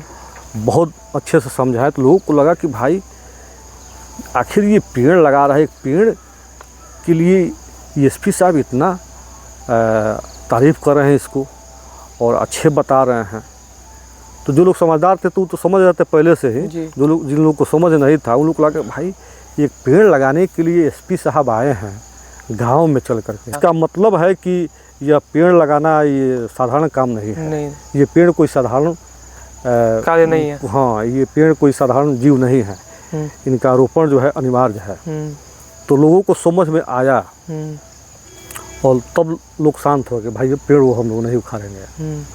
और थोड़ा सा ये भी कहे कि भाई अगर कोई ऐसा करता है तो हमको आप सूचना दीजिए। आप पेड़ लगा रहे हैं, कोई उखाड़ रहा है तो आप हमको सूचना दीजिए, हम उस पर कार्रवाई भी करेंगे। ऐसा नहीं है कि हम खाली आप पेड़ लगा दिए हैं तो समझा दिए, अगर लोग नहीं मानेगा तो उस पर हम कार्रवाई भी करेंगे। तो लोगों में एक ये हुआ कि भाई कि अगर नहीं हम लोग अगर कुछ उखाड़ते हैं पौधा को, कुछ दिक्कत पहुंचाते हैं तो भाई एसपी साहब से कह देगा तो दिक्कत हो जाएगा। तो एक चीज़ और मैं पूछना चाहूँगा, जैसे आपने बताया कि पेड़ पौधे आप लगा रहे हैं, ऐसे बहुत से लोग हैं जो शहरों में रहते हैं जिनके पास पर्याप्त जगह नहीं है, छोटे से फ्लैट में रहते हैं, 2 BHK 1 BHK। तो ऐसे कौन कौन से पौधे लगा सकते हैं जिससे कि उनको शुद्ध वायु भी मिल सके? और उस पर मैं आऊँगा जी, लेकिन मैं बता रहा हूँ कि जब एसपी साहब आए पौधरोपण किए तो एक और चीज़ है, मैं बीच में उसको छोड़ दिया था कि एसपी साहब जब समय निर्धारित किए कि हम आएंगे तो मैं सोचा कि क्यों ना इस खबर को मीडिया को बताया जाए जी कि एसपी साहब पौधा लगाने के लिए आ रहे हैं। तो मैं सर्वप्रथम, उसके पहले मैं किसी अखबार के किसी दफ्तर ऑफिस में मैं नहीं गया था। सर्वप्रथम मैं गया एक बगहा रेलवे स्टेशन के किनारे जो है एक ऑफिस था दैनिक जागरण का। उसमें एक बहुत सज्जन व्यक्ति हैं जी, आज भी हम उनको अपने आदरणीय मानते हैं जी, संजय उपाध्याय जी, श्री संजय उपाध्याय जी। उनके पास हम गए। उनके पहले, उससे पहले हमसे उनका कोई परिचय नहीं था जी। तो उनसे पौधा उधा सब अपने हाथ में लिए थे, और जो खरीदे उर्दे थे पौधा, और उस समय अथी था, क्या है कि टांगा चलता था, उसी पर हम पौधा खरीद कर लाए थे। तो एक फ़ोटो खींचे वो मेरा पौधा के साथ, वो बहुत प्रभावित हुए, कहे कि गजेंद्र भाई, इस काम से मैं बहुत खुश हूँ कि आपने ऐसा बीड़ा उठाया है, और मैंने सब कुछ बताया। तो अब उस दिन बोले कि आप जहाँ भी आप पौधा लगाइएगा थोड़ा हमको सूचना आप दे दीजिएगा। ये मेरा मोबाइल नंबर है जी, ये नोट कर लीजिए जी। तो उनका मोबाइल नंबर मैंने नोट किया, और बता दूं आपको कि प्रथम दिन ही उनसे भेंट हुई, और दूसरा दिन जो है अखबार में फ्रंट पेज पर, उस समय अखबार की एक महत्व और अलग था, उस समय सोशल मीडिया का ज़माना नहीं था जी। फ्रंट पेज पर उस खबर को उन्होंने वो जो है प्रकाशित किया। हाँ, तो लोगों ने देखा कि भाई ये कौन आदमी है भाई, की फ्रंट पेज पर इसका खबर। तो उनका भी सहयोग बहुत रहा है, जहाँ जहाँ हम गए पौधरोपण किए, काफ़ी कवरेज किए, अखबार पे जगह दिए, उससे लोगों को ये लगा कि भाई ये कौन आदमी है। कुछ लोग हमको पहचानना शुरू कर दिए, और जहाँ जाते थे तो थोड़ा सा ही परिचय देना पड़ता था, लोग समझ जाते थे। तो आदरणीय श्री विकास वैभव जी का और ये आदरणीय श्री संजीव उपाध्याय जी का काफ़ी उस समय सहयोग रहा है, जिसके चलते आप इस चीज़ को अभी तक बरकरार रखे हैं। और जो है विकास वैभव सर ने हमारे साथ कई जगह जा कर के जो है जहाँ जहाँ हमको मैंने कठिनाई महसूस हुआ, वहाँ वहाँ जा कर के मेरे साथ पौधरोपण किया जी जी।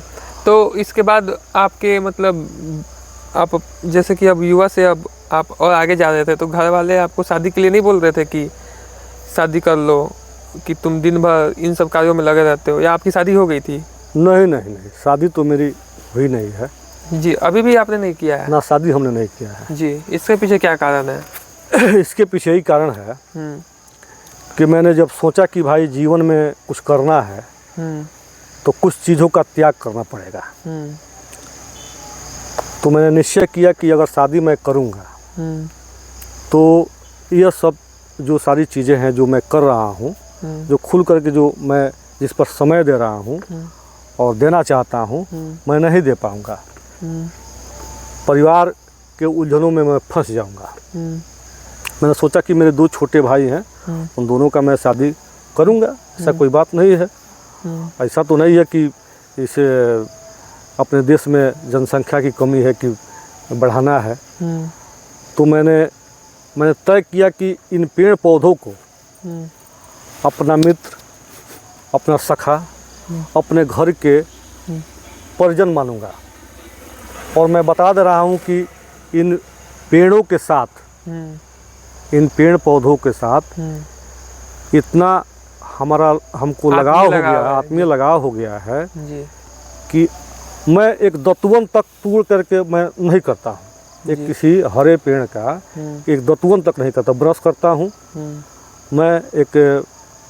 एक दतवन हिम्मत नहीं है, मेरा आत्मा नहीं करता है कि मैं एक दतवन तक उसमें से नहीं तोड़ता हूँ। तो आप किसी त्यौहार के भी तो अब हाँ बता रहे हैं, अब इनके साथ जो भी जितने भी मुख्य पर्व हैं, त्योहारें हैं, होली, रक्षाबंधन, दिवाली, ये सभी त्यौहार जो है हम इन्हीं पेड़ पौधों के बीच मनाते हैं। अभी इसी साल दिवाली बीता है, आप देख सकते हैं कि पूरा ये चूना से जो है इसका रंगाई पुताई हुआ है, सफाई सब हुआ था बहुत बढ़िया से। हर साल की जो है ये परंपरा अब हम लोग बना दिए हैं कि हम लोग अपना जो समय है त्योहारों का यहाँ पे भी देंगे। हम लोग परंपरा बना दिए हैं कि दिवाली के दिन जो है यहाँ कुछ अधिकारी लोग भी आते हैं। अच्छा।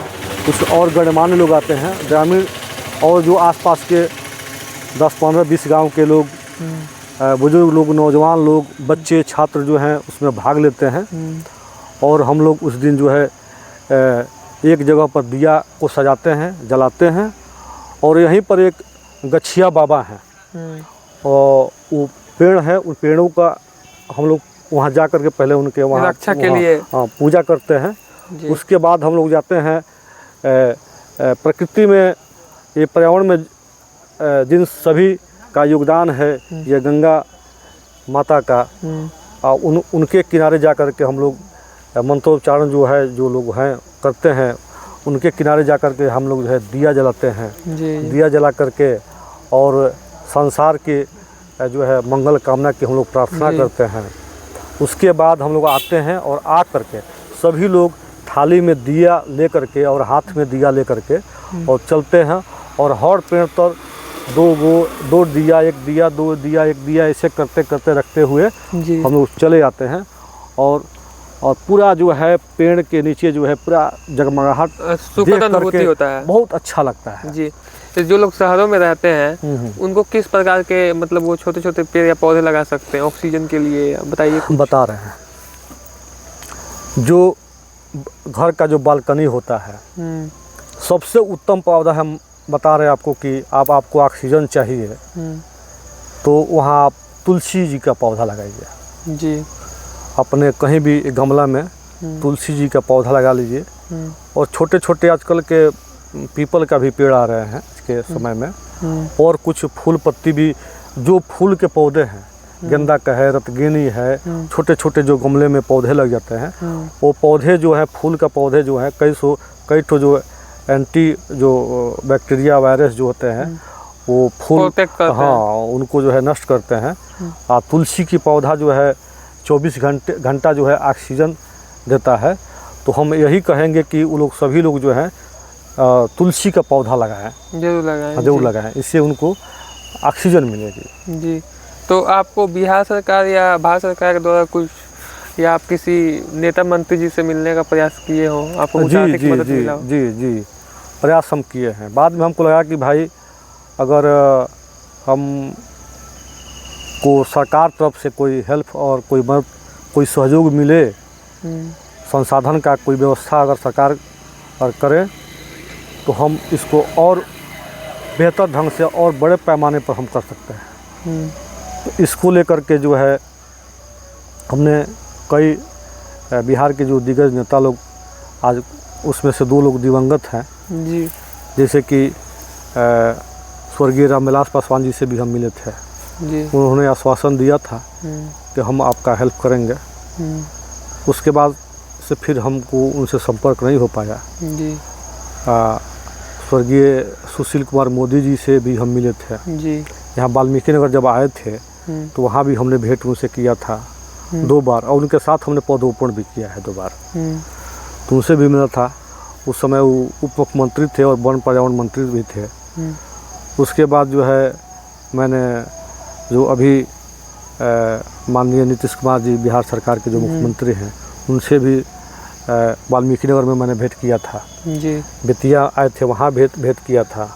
एक बार नौरंगिया दून गए थे जी, वहाँ भी मैंने भेंट किया था, और मैंने आवेदन अपना पत्र जो है उनको दिया था कि हमको अगर सहयोग मिले तो मैं कुछ अच्छा करूँगा इस भूमि के लिए, इस हरियाली के लिए, पर्यावरण के लिए, वातावरण के लिए मैं अच्छा करूँगा और ज़्यादा पेड़ लगाऊंगा।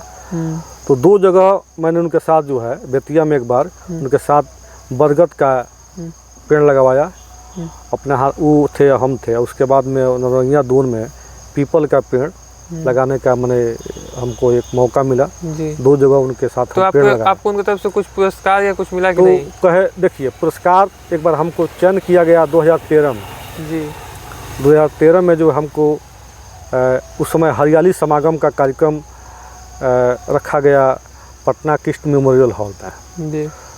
तो हमको बिहार स्तर पर जो है सम्मानित करने का काम किए वो। हमको जो है यहाँ से एक डीफो साहब थे, बहुत अच्छे इंसान थे, श्री नंद किशोर जी। उन्होंने हमको फ़ोन किया और कहा कि गजेंद्र जी, आपका चयन हुआ है, बिहार सरकार आपको सम्मानित करेगी, आप फलना दिन को आपको पटना पहुंचना होगा। तो आपको मतलब सम्मानित किया गया? तो हम गए वहाँ पर। तो हमको एक चेक जो है और एक प्रशस्ति पत्र दे करके, चेक पर राशि था वही 11,000 रुपया जी। तो वही था 11,000 रुपया और एक पर्स 80 पर दे करके वो मुख्यमंत्री जी हमको सम्मानित किए। और फिर हम वहाँ पटना रुके और फिर अपने घर आए। उसके बाद से 17 में हमको सुशील मोदी जी ने आपको पुरस्कृत किया था। स्वर्गीय सुशील कुमार मोदी जी, उनके हाथों से अंग वस्त्र और एक मेमेंटो दे करके जो है सम्मानित किया गया था। लेकिन आर्थिक रूप से जो है और संसाधन के लिए कोई व्यवस्था नहीं किया गया जिससे मैं और बेहतर कर सकूं। जी। तो आपको अभी कोई मलाल है? देखिए, एक और चीज़ मैं बता रहा हूँ, मैंने आदरणीय श्री लालू यादव जी से भी मिला था। हाँ जी। जब उनके लड़का तेजस्वी जी उस समय प्रथम बार उप मुख्यमंत्री बने थे और उनके बड़े भाई जो है तेज प्रताप जी स्वास्थ्य मंत्री बने थे। स्वास्थ्य नहीं, पर्यावरण मंत्री बने थे। पर्यावरण मंत्री बने थे, तो इसलिए मैं सोचा कि थोड़ा उनसे मिल लूँ। तो उनसे तो भेंट नहीं हुआ, लेकिन लालू जी से हमको भेंट हुआ। शाम में 5 बजे हम रुके, वहाँ भेंट किए। तो भेंट किए काफ़ी लोग लाइन में लगा था। हमको लगता है कि 400-500 लोग था वहाँ पर मौजूद भेंट करने के लिए। आपके साथ क्या हुआ? तो मैं गया वहाँ पर, गेट बंद था, गेट खुला, हम लोग गए जब, तो तमाम कुर्सियाँ जो है एक बैठे थे वहाँ पर। लगभग 200 से 250 के लगभग में उनके सामने कुर्सी लगी थी और एक टेंट लगा था उनके जहाँ रहते हैं आवास पर, जहाँ जो राबड़ी जी का आवास है वहीं पर। तो लोग बारी बारी से अपना बात उनको कहे, हम भी अपना बात रखे, अपना कागज़ वो जो भी था मेरे पास, जो पेपर का कटिंग वगैरह रखे थे, हम उसको दिखाए और कहे कि आपके पुत्र जो हैं वन पर्यावरण मंत्री हैं और हम वही कार्य कर रहे हैं, पर्यावरण रक्षा के लिए हम पेड़ लगा रहे हैं। तो हम चाहते हैं कि हमको कुछ संसाधन मुहैया कराया जाए कि मैं बढ़िया कर सकूं। तो वो उनका एक अलग अंदाज है अपना। वो हमसे बोले कि आप भाषणबाजी करते हैं, भाषण स्वर देते हैं। लालू जी बोले? हाँ, लालू जी बोला। तो मैंने कहा सर, भाषण और तो हम नहीं देते हैं, भाषण देना तो आप लोगों का काम है। आप बोले? हम बोले, इसी तरह बोले। हाँ। मैं समझ लिया था कि ये जो है इनसे ये हमारा हेल्प नहीं करेंगे। और जो लोग उनसे मिल रहे थे, मैं और जो लोग मिल रहे थे, जो बुजुर्ग लोग थे उनसे मिले थे, जो उनसे वार्तालाप उनकी होती थी, तो मैंने उनके बातों में अकड़ देखा। अब मान लीजिए एक बुजुर्ग आदमी मैं देखा अपने आँख के सामने, आज मैं बता रहा हूँ ऑन कैमरा आपके अथी चैनल के माध्यम से बता रहे हो आपको। एक बुजुर्ग व्यक्ति जो लाठी इनके हाथ में था और वो काँप रहे थे, वो कुर्सी पर बैठने गए। कुर्सी 200 से 250 कुर्सी लगा था। वहाँ जब बैठने गए तो उनको उनके जो बॉडीगार्ड थे उठा दिए, साहब के सामने कहाँ बैठ रहा है। अच्छा, अभी भी मतलब वो हमने अपने आँखों से देखा है, ये बनावटी बात मैं नहीं कर रहा हूँ। तो वो मैंने देखा दृश्य, तो मैं देखा कि भाई लालू जी बैठे, उनके सामने उनका जो है आदमी बोल रहा है उठने के लिए। उनको तो बोलना चाहिए कि भाई कुर्सी लगा है तो बुजुर्ग आदमी बैठे, लेकिन उनको छोड़ करके बाकी सभी लोग खड़ा था। तो मैं सुना था उनके बारे में कि वो काफ़ी नीचे से ऊपर आए हैं, काफ़ी गरीबों का हेल्प किए हैं, ये सब किए हैं। तो मुझे ऐसा कुछ दिखाई नहीं दिया। बोले कि देखिए, तो बोले भाषणबाजी की जब बात हुई, तो मैंने बोला कि नहीं, भाषण मैं नहीं करता हूँ। तो बोले कि नहीं वो भाषण नहीं, अरे पेड़ काटो पेड़ लगाओ, पेड़ काटो पेड़ लगाओ, पेड़ काटो पेड़ लगाओ, इस तरह का ये सब आप लोग नहीं करते हैं। हम कहें कि देखिए, काटो के लिए नहीं, लेकिन लगाने के लिए हम लोग जो है उसके लिए लोगों को जागरूक करते हैं, बताते हैं, समझाते हैं। जो बुद्धि विवेक है उसके अनुसार हम लोगों को समझाते हैं। तो हाँ वही कह रहे थे हमको। तो हम बोले कि सर आप क्या कर रहे हैं, इसके लिए मैं आया हूँ। तो इसके लिए मेरे पास इसका कोई अथी नहीं है, उपाय नहीं है। मैं इस कार्य के लिए आपको कोई हेल्प नहीं कर सकता हूँ, कोई मदद नहीं कर सकता हूँ, आप यहाँ से जाइए। जी। तो आपको तो बहुत निराशा हुई होगी। तो माना हमको उतना निराशा नहीं हुआ, चूँकि हमको ज़्यादा उम्मीद लेकर हम नहीं गए थे। हमको ये पहले से पता हो गया था कि ये नेता लोग से कुछ वैसे काम के लिए जो अच्छे कार्य हैं उनके लिए इन लोग से कुछ हासिल होने वाला नहीं है, कुछ सहयोग मिलने वाला नहीं है, इसलिए हमको उतना कोई निराशा नहीं हुआ जी। उसके बाद आपको कभी यहाँ पे लोकल लोगों से कुछ समर्थन मिला हो और आपको पेड़ लगाने का प्रेरणा, जैसे आपने बताया था कि विविध भारती सुनने के बाद से आपको लगा था कि कुछ करना है, तो कुछ लोकल लोगों से मिला था क्या? लोकल लोगों से सपोर्ट मिला था जी। लोकल जितने भी लोग हैं, बहुत सारे लोग हैं, जिससे मैं बता रहा हूँ कि वो आर्थिक रूप से जो मैं बता रहा हूँ कि मेरा जो फुफेरा भाई जो है उन्होंने बहुत मदद किया था। हाँ, उसने जो है बहुत मदद किया और आज भी मदद वो करता है वो जी। तो और वो जो है हमको बता रहे हैं आपको कि मेरे पास बाइक नहीं था जी कि मैं जाऊँ दूर दूर तक, तो दिक्कत होती थी, पैदल जाता था, साइकिल से जाता था। तो उसने कहा कि भैया एक काम कीजिए, आपको एक बाइक खरीद लीजिए, मोटरसाइकिल। तो मैंने कहा अरे बाबू इतना मेरे पास पैसा नहीं है। तो उसने कहा कि एक काम कीजिए, कोई सेकेंड हैंड मोटरसाइकिल पता कीजिए, तब तक जो है उतना व्यवस्था है, सेकेंड हैंड खरीदा जाएगा, बाद में देखा जाएगा तो नया खरीदा जाएगा। तो हम बोले ठीक है चलो। तो एक मोटरसाइकिल जो है, पल्टीना मोटरसाइकिल था, एक आदमी पता किए, 22,000 रुपया। हम बोले कि बात की उससे 22,000 रुपया वो मांग रहा है, तो बोले ठीक है। तो 22,000 रुपया भेज दिया और मैंने खरीद लिया जी। अब चूँकि मोटरसाइकिल पुराना था, उसका कागज पत्र ठीक नहीं था, तो कहीं जाते थे तो परेशानी था उसमें, और 3-4 आदमी के नाम पर था, तो ट्रांसफ़र की हमने उनसे बता दिया था कि भाई अगर कागज़ में गड़बड़ी होगा तो फिर आपको हम वापस कर दूंगा, अपना पैसा ले लूँगा। तो ये सब बातें हो गई थी। तो 2 साल रखा, फिर वैसी गड़बड़ियाँ आई तो मैंने पुनः वापस कर दिया और उसमें 2,000 कम दिए, हमको ले लिए। फिर तो चूँकि वो ब्रांच मैनेजर है, तो उसने कहा कि भैया काम करते हैं, आप जाइए, आप एक नया मोटरसाइकिल लीजिए। मैं अपने अथी से, क्रेडिट कार्ड से, अपने जो है ना अपने नाम पर मैं ले रहा हूँ। अच्छा। आप चलाइएगा उसको। हाँ। मेरा नाम से लोन रहेगा, मेरे तनख्वाह से कट जाएगा। अच्छा। बोले ठीक मतलब है। सपोर्ट मिला आपको? हाँ, तो वो आया जो है ना, मेरा भाई है, तो उसे जो है जी। तो वो हमको एक नया मोटरसाइकिल खरीदा, जो आज वही उसी मोटरसाइकिल पर हम चलते हैं। जी जी। तो अगर आस-पास के लोग जो हैं जी, जितने भी माने गांव के जो लड़के हैं जो हमको मानते हैं, जो अगल बगल गांव के और शहर के जो लड़के हैं, ऐसे करते जो है एक 150 से 200 युवाओं को एक टीम बन गया। वो जो युवा जो है वो लोग भी काफ़ी हेल्प किए, माने शरीर से काफ़ी हेल्प किए। जी जी।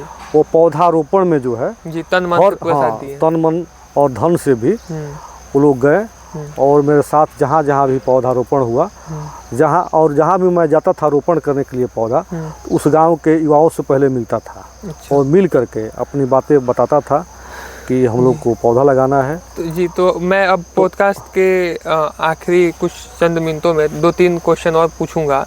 जैसे कि आप हमेशा गमछे में दिखते हैं, मैं पिछले बार भी आपसे मिला था तो आप गमछे में थे, और कई बार मैंने आपको फेसबुक पोस्ट पे भी देखा है कि आप गमछा लगाते हैं, हिचकिचाते नहीं हैं। बहुत आजकल की युवा जो हैं वो गमछा लगाने में थोड़ा शर्माते हैं, तो इस पर थोड़ा सा कुछ बताइए। गमछा शुरू से मेरा आदत रहा है गमछा लगाने के लिए जी। और कंधे पर अगर गमछा नहीं रहता है ना, तो लगता है मैंने कुछ हमको ये भुलाया है कुछ। अच्छा। हाँ, कुछ खो गया है। तो एक आदत बन गया है। और गमछा लगाने से फ़ायदा है क्या है कि हम जब रास्ते से चल रहे होते हैं, कभी धूल उड़ रहा है रास्ते में, तो नाक जो है बांध लेते हैं। हम लोग थोड़ा गर्मी में बात करते हैं। हाँ। जी। गर्मी के दिनों में जो है जी, अगर धूप लग रहा है जी, तो इसको सिर पर जो है हम लोग बांध लेते हैं। जी। और मान लीजिए हम लोग किसान हैं जी, मवेशियों के लिए अगर कुछ घास लाना है, कुछ गेड़ा वगैरह लाना है कुछ, जी, तो अब बोझा उठाना है, तो मान लीजिए इधर ऐसे गड़ेगा उस पर, तो इस गमछा को जो है हम लोग ऐसे ऊपर से हम लोग बांध लेते हैं। जी, ये सिर पर गड़े नहीं, जी, यह भी काम आता है। जी। और बता रहे हैं गमछा की एक बार बात आपको, गमछा से क्या फ़ायदा है। एक बार हम ऐसे जा रहे थे, शाम का समय था उस समय जी, हम गए, खाना वाना खा रहे थे, रात लगभग हो गया था। उसके बाद हम द्वार पर थोड़ा सा टहल रहे थे। टहलने के क्रम में एक जगह हम खड़ा हुए, उस समय हमको एक सांप आकर काट लिया। अच्छा।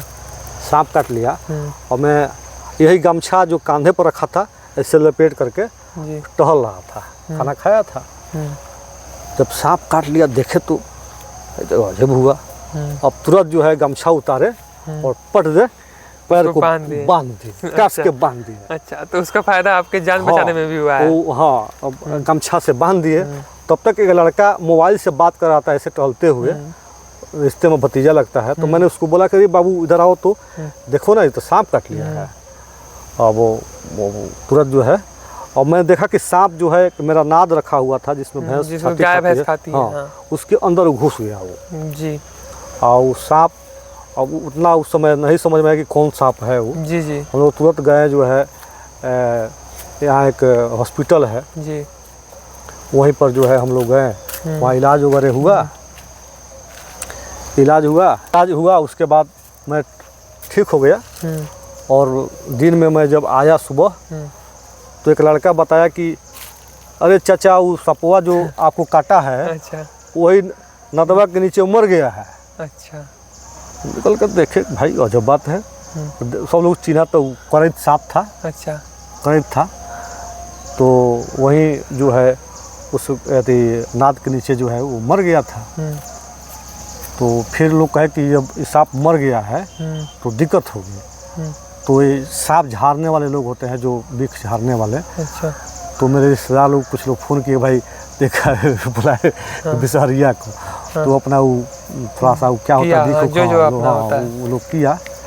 एक चीज़ हम आपको बता दे रहे हैं कि जब हमको सांप काट लिया तो मेरे गांव में बहुत से लोग हैं जो संपन्न हैं, जिनको मैंने काफ़ी हेल्प वगैरह भी करता हूं और किया भी हूं। लेकिन जो लोग थे मेरे इर्द गिर्द, वो लोग सब लोग आए, भाई गजेंद्र को सांप काट लिया। और जब जा कर के हम हॉस्पिटल में भर्ती हो गए तो उस समय रात को मेरा मोबाइल चूँकि साइलेंट था, मेरा भाई रखा हुआ था, उस समय लगातार फ़ोन एक आदमी का आ रहा था जी। वो देखा नहीं, तो वो फ़ोन आ रहा था, हमको पता नहीं था, नंबर सेव नहीं था जी। तो हम जब घर आए लगभग 4 बजे भोर में हम घर आए तो मैंने देखा फ़ोन, तो वो 94 से BSNL का नंबर था। उसको मैंने फ़ोन लौटाया। जब फ़ोन लौटाया तो उधर से तुरंत जो है आवाज़ आया कि गजेंद्र, मैं विकास बोल रहा हूँ जी। तो नाम बोले, उसके बाद आवाज़ मैं पहचान गया। हाँ। तो विकास वैभव सर यहाँ से गए, उसके बाद से जो है 1-2-3 बार बात हुआ था उनसे जी। और वो NIA में थे और NIA के बाद पटना आए थे वो, उसी समय की बात है। तो आपको क्या हो गया है, किसी ने जब सांप काटा था ना, एक फेसबुक पोस्ट कर दिया था। हाँ, तो उसके माध्यम से उनको पता हो गया जी, उनको आपकी चिंता थी। अब वो जो है बेचैन हो गए। अब बेचैन होकर के बोले कि गजेंद्र, मैं गाड़ी वहीं भेज रहा हूँ बगान से और तुमको आना है पटना, मैं यहाँ इलाज कराता हूँ, दिखाता हूँ। वो इतना बेचैन थे कि मैं उनको बेचैनी को देख करके लगा कि भाई बताइए, इतने बड़े 5 साल के बाद हमसे बीच में बात नहीं हुआ है, 4-5 साल में, यह जो है नंबर हमारा सेव किए हुए हैं, ये देख करके जो है वहाँ से ये बेचैन है। मैंने उनको भैया कहता हूँ, मैंने कहा भैया नहीं, मैं ठीक हूँ। वो कहे नहीं मैं गाड़ी भेज रहा हूँ। मेरे आँख में आंसू आ गया कि देखिए बहुत सारे लोग हैं बगहा में जी, नेता हैं, पदाधिकारी हैं, अधिकारी हैं, बहुत लोगों से संपर्क हुआ, लोग आए और गए, लेकिन आत्मीय लगाव जो था उनके साथ, वे जो थे, बताइए, जब सांप काट लिया हमको तो बेचैन हो गए। और वह जो उनकी मेरे आँख में आंसू भर गया कि भाई देखिए ये बड़े भाई की जो है भूमिका कैसे निभा रहे हैं। तो उनसे एक मेरा आत्मीय एक और लगाव जो है बढ़ गया। हाँ, बढ़ गया। अरे पहले से तो था ही, ऐसा बात नहीं है कि हाँ, नहीं था, हाँ वो बढ़ गया, हाँ, करुणा और प्रेम देख के। हाँ बढ़ गया। तो वैसे व्यक्तित्व जो हैं आजकल ज़माने में कम मिलते हैं। तो आज के टाइम में जो युवा पेड़ पौधे लगाना चाहते हैं उनके लिए कुछ आप प्रेरणा के रूप में कुछ बताएं दें। आपको कहाँ से प्रेरणा मिला पेड़ पौधे लगाने का? देखिए, प्रेरणा तो हर जगह उपलब्ध है जी। आप एक पेड़ के नीचे बैठे हैं, हाँ ये आंवला का पेड़ है, देखिए। जी। तो कहा गया है कि आंवला जो है, आंवला का स्वाद और बुजुर्गों की जो बात है वो इसका ये कड़वी होती है, लेकिन इसका मिठास जो है आपको बाद में पता चलता है। तो आप यहीं से सीख सकते हैं कि इनमें कितना गुण है। ये पौधे जो है इनसे आप सोचिए, तो यहीं से आकर के आपको प्रेरणा मिलेगी। ये इतने बड़े औषधि जो फल हमको दे रहे हैं, इस फल खाने से हमारे शरीर में बहुत सारे रोग जो है, व्याधियाँ जो है इससे दूर होती है जी। हमको छांव देते हैं जी। और जो इसमें सूखी जो लकड़ियाँ होती हैं अपने आप गिर जाती हैं, सूख करके एक समय होता है जी। गिर जाती है, तो हम उसको चून करके ले आते हैं, उससे अपना जो है खाना पकाते हैं। और जब ये सूख जाएंगे, इनकी आयु जब ख़त्म हो जाएगा, तो उस समय हमारे लिए लकड़ी दे जाएंगे जी। और ये हमको ऑक्सीजन देंगे, बारिश कराएंगे समय से, जो मिट्टी का जो क्षरण होता है उससे रोकेंगे। और हम लोग के जो बहुत सारे ऐसी बात है जो जानकारी में नहीं है, वो सभी चीज़, जैसे आज देखिए, आज पक्षी का चहचहाट आप सुन रहे होंगे, तो जब ये पेड़ पौधे रहेंगे तो इनके बीच में जो है पक्षी अपना घोंसला बनाएंगे और रहेंगे। और पक्षियों के रहने से वातावरण में जो है जो जितने जो, जैसे आप एक सुने होंगे टिड्डी, एक कीड़ा जो चला था, वो फसल को नष्ट कर देते थे सब। तो जब पक्षी रहेंगे तो जो कीड़े मकोड़े होते हैं उनको वो अपना आहार बना लेते हैं, और हम तो जिससे हम फसल अच्छा होता है जी। और हम सब भी स्वस्थ रहेंगे। कहीं ना कहीं प्रेरणा आपको इन पेड़ पौधों से ही मिला। हाँ, पेड़ पौधे से। इनको आप गुरु मान ना लीजिए जी, आप इनसे सीखिए ना, रोज आकर इनसे बातें कीजिए ना जी, आपको सब समझ में आएगा, आपको इससे प्रेरणा मिल जाएगा।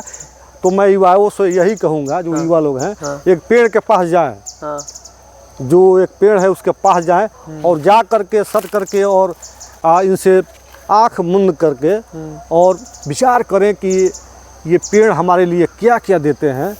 तो हमको लगता है कि आपके मन के तार से इनका तार जुड़ जाएगा और आपको स्वतः जो है ये प्रेरणा मिलना शुरू हो जाएगा कि ये हमारे लिए क्या है। तो आज के टाइम में प्रधानमंत्री मोदी जी भी हरियाली मिशन को लेके बहुत ज़्यादा लोगों को जागरूक कर रहे हैं, तो वो भी बहुत सराहनीय है। लोगों को वहाँ से भी सीखना चाहिए, और आप जो कर रहे हैं ये भी एक प्रेरणा का स्रोत है। तो मैं उम्मीद करता हूँ कि जो दर्शक देख रहे होंगे, आप देखिए, ये 2 दशकों से पेड़ पौधे लगा रहे हैं, और प्रधानमंत्री जी भी पेड़ पौधे, जल संरक्षण, तमाम चीज़ों की बातें करते हैं। तो समाज में ऐसे भी लोग हैं, आप सब इनसे ही प्रेरणा ले सकते हैं। और जो प्रधानमंत्री जी का मुहिम है उसमें भी आप लोग अपना जो स्टेप है आगे बढ़ाइए। एक चीज़ और आपको मैं थोड़ा सा बीच में मैं कहना चाहूँगा जी, जब माननीय प्रधानमंत्री जी का आप जिक्र किया है आपने, तो एक हमको एक बात याद आ गया है जी, कि मैं आपके जो YouTube चैनल है उसके माध्यम से अगर बात पहुंच जाए माननीय प्रधानमंत्री जी के पास तक जी, तो मैं उनसे यही निवेदन करूंगा कि जिस तरह से मान लीजिए किसी को जो पद दिया जाता है जी, एक पद दिया जाता है किसी को मंत्री आप बना देते हैं, किसी को आप MP बना देते हैं, MLA बना देते हैं, किसी को आप MLC बना देते हैं जी, तो उसके लिए आप सुरक्षा मुहैया कराते हैं, गाड़ी देते हैं, बॉडीगार्ड देते हैं, वेतन देते हैं, सब कुछ देते हैं उनकी सुरक्षा के लिए, क्योंकि एक आम आदमी से वो एक अलग हो गए, उनकी सुरक्षा की जरूरत है, कैटेगरी में आते हैं।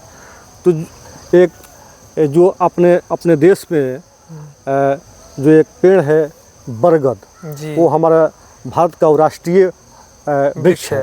वृक्ष हमारे भारत का राष्ट्रीय वृक्ष क्या है? बरगद है। तो बरगद को हम मान लिए हैं कि बरगद जो है हमारे देश का राष्ट्रीय वृक्ष है, पेड़ है।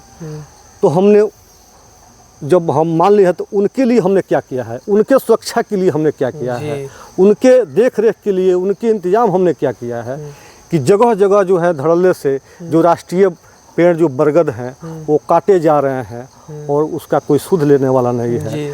तो विशेष जब उनको दिया गया है कि ये हमारे राष्ट्रीय पेड़ हैं तो उनको बचाया जाए, उनको भी बचाया जाए, उनको उनका सुरक्षा मुहैया कराया जाए और जो बरगद का पेड़ काट रहे हैं उन पर कानूनी कार्रवाई कठोर कानूनी कार्रवाई होनी चाहिए। एक और चीज़ आपको बता दे रहे हैं, जैसे हम लोग बिहार के वासी हैं तो यहाँ राजकीय पेड़ पीपल है जी। तो यही हाल है, जब आप किसी को आप कोई पद देते हैं तो आप उसकी सुरक्षा व्यवस्था भी देते हैं जी। तो आपने पीपल का क्या आपने सुरक्षा व्यवस्था दिया है? धड़ल्ले से पीपल कट रहे हैं। बिहार पुलिस के हाँ बैच में सब कुछ में होता है, सब कुछ में जितना लेटर पैड आता है सब में पीपल का एक प्रतीक चिन्ह है कि हाँ ये पेड़ है। लेकिन आपने उसके लिए क्या किया है जी? तो और जितने राज्य हैं सभी राज्यों का अलग अलग राजकीय जो है पेड़ है, सभी कहीं हमने नहीं देखा है कि वो राजकीय पेड़ मान लिया गया है और उसका सुरक्षा व्यवस्था कुछ स्पेशल किया गया हो, ऐसा कुछ नहीं है। तो मैं चाहूँगा और मैं निवेदन करूँगा, मैं जो भी जैसे माननीय प्रधानमंत्री जी से और बिहार सरकार के से और तमाम राज्यों के जो मुख्यमंत्री हैं और शासन प्रशासन के जो भी लोग हैं, जो जबकि इन पेड़ों को अगर मान लिया गया है कि हमारे राजकीय पेड़ हैं, ये हमारे देश के राष्ट्रीय पेड़ हैं, अब हमारे देश का ये राष्ट्रीय पक्षी है, बिहार का राष्ट्रीय पक्षी कुछ और है, हमारे राष्ट्र का जो पक्षी राष्ट्रीय पक्षी मोर है, मोर का जो है हर जगह मोर शिकार हो रहे हैं, गौरैया की शिकार हो रहा है, हर पक्षी का शिकार हो रहा है, हर राज्य का अलग अलग पक्षियों का भी अलग अलग राज्यों का अलग अलग पक्षी हैं। तो उनके सुरक्षा व्यवस्था का उनके लिए क्या किया गया है? उनके लिए हमें उनके लिए भी सुरक्षा मुहैया लोग करावें और उनका बढ़ावा देने के लिए मैं सरकार से निवेदन करूंगा कि लोग आगे आए। एक और चीज़ मैं आपको बता दे रहा हूँ, एक एयरगन आता है जी, एक एयरगन बंदूक टाइप का होता है जो जिससे चिड़ियों को मारा जाता है, चिड़ियों को मारने के लिए वो काम आता है जी। तो उनको धड़ल्ले से बिका जा रहा है, बेचा जा रहा है, उसमें कोई लाइसेंस की जरूरत नहीं है, कोई लाइसेंस की जरूरत नहीं है जी। मान लीजिए वो तो जान की रक्षा उससे होगा नहीं जी, उसको लोग यूज करते हैं पक्षियों को मारने के लिए जी। तो वैसे उस पर प्रतिबंध लगना चाहिए। और जो लोग लाइसेंसी बंदूक लिए हैं उन लोग को भी वैसे लोगों को भी मैंने बहुत लोगों को देखा है, लाइसेंसी बंदूक लेकर के निकल जाते हैं और चिड़ियों का शिकार करते हैं, जंगली जानवरों का शिकार करते हैं। तो ये निश्चित होना चाहिए कि हमने जब दिया है लाइसेंस में उनको, बंदूक लाइसेंस का जो बंदूक का लाइसेंस हमने जब किया है तो कहाँ इस्तेमाल कर रहा है, कारतूस का खर्च कहाँ किया गया, कहाँ किया गया? पशु पक्षियों पर जब किया जाएगा तो दिया जाता है आत्मरक्षा के लिए जी। आत्मरक्षा नहीं करके वो चिड़ियों का शिकार करने में लोग यूज करते हैं, जंगली जानवरों को शिकार करने में यूज करते हैं। तो इस पर रोकथाम लगनी चाहिए, यह मैं सरकार से निवेदन करूंगा। ये जो है जो एक और चीज़ आपको बता दे रहा हूँ मैं, आज के समय में जल का संकट भी गहराता जा रहा है जी। जल का संकट गहराता जा रहा है और जो है हम लोग जहाँ खड़े हैं जी, ये तिरहुत नहर है जी। इसका खुदाई तब हुआ था जब देश में कोई संसाधन की व्यवस्था नहीं था जी। देश उस समय गरीब था जी। उस समय इसका खुदाई जो है कुदाल और टोकरी से हुआ है जी। और दिन रात जनरेटर लगा करके इसका खुदाई हुआ है जी। लेकिन आज के समय में अपने यहाँ हमारे देश में किसी संसाधन की कमी नहीं है, उसके बावजूद भी इसमें जो सिल्ट हो गया है, जो सिल्ट जम गया है, उसका सफाई नहीं होता और सफाई नहीं करके और उप वितरणिया जो इसकी जितनी भी हैं उसका सफाई नहीं करके, उसका मरम्मत नहीं करके सरकार जो है स्कीम चला रही है ये हर किसान के खेतों तक बिजली पहुंचाने की जी। कि आपको हम बिजली दे रहे हैं, आप ज़मीन से पानी निकालिए, बोरिंग से पानी निकाल करके अपने खेतों को सिंचाई कीजिए, उन्नत खेती कीजिए जी। लेकिन ये इसका भविष्य कितना दिन तक है, इसका भविष्य क्या है? कब तक आप ज़मीनी पानी का दोहन करके आप सिंचाई ग्राउंड लेवल आप खराब करेंगे? हम बता रहे हैं आपको कि वहाँ आप व्यवस्था कीजिए बोरिंग का, उस चीज़ का जहाँ नहर की संसाधन नहीं है, व्यवस्था नहीं है। हालांकि सरकार चाहे तो वहाँ भी पहुँचा सकती है नहर की व्यवस्था जी। तो मैं यही चाहूँगा कि ये भूमिगत जो जल का जो दोहन करने के लिए जो स्कीम चलाया जा रहा है उसको बंद करके जो नहरें हैं उसका सिल्टेशन का सफाई हो, और जो भी इसके उप वितरणीय है, जो भी पाइन है जो भी बंद हो गया है सबका मरम्मत किया जाए और चिन्हित किया जाए। हाँ, और जो जहाँ पानी नहीं पहुँचा है वहाँ पानी पहुँचाया जाए, क्योंकि इन नहरों से जबकि इतनी लागत से इतना ज़मीन का एक्वायर हुआ है सिंचाई के लिए, तो इनका उपयोग जो है कृषि कार्यों में किया जाए और इसी नहरों के पानी से खेती का सिंचाई हो, इस पर जो है सरकार को ज़्यादा जो है ध्यान देना चाहिए, न कि भूमिगत जल पर ध्यान देना चाहिए। अब भूमिगत जल अब जानते हैं कितना % पानी पीने लायक है जी, कितना पानी खरा है जी, लोग बाहर से उसमें जो है स्कीम चल रहा है कि भाई ज़मीन से पानी निकाल करके दोहन करके आप, जैसे एक नल जल योजना बना है, मैं बता दे रहा हूँ आपको। नल जल योजना तो बन गया है लेकिन बेवजह का पानी बह रहा है। हमारे यहाँ जहाँ 20 फीट पर, 25 फीट पर, 50 फीट पर पानी है, वहाँ इस तरह की व्यवस्था की कोई ज़रूरत नहीं है। वहाँ आप कीजिए ना, जहाँ पथरीला इलाका है, जहाँ लोग जो है चापाकल नहीं गाड़ सकते हैं, वहाँ आप नल जल की व्यवस्था कीजिए। जहाँ है वहाँ आप उतना गहराई तक जो है आप चापाकल का व्यवस्था कर दिए जी। हर घर में आप उतना 400 फीट। मतलब कहना यही है कि ये सारी चीज़ें स्कीमें बजट को एक तरह से ख़राब कर रही हैं, कहीं और यूज किया जा सकता है। देखिए मेन चीज़ है कि जल कितना है आपके भूमि में जी, जो पीने वाला जल है उसको बचाने का जो है उपाय होनी चाहिए, न कि उसका दोहन करने के उपाय किया जाए।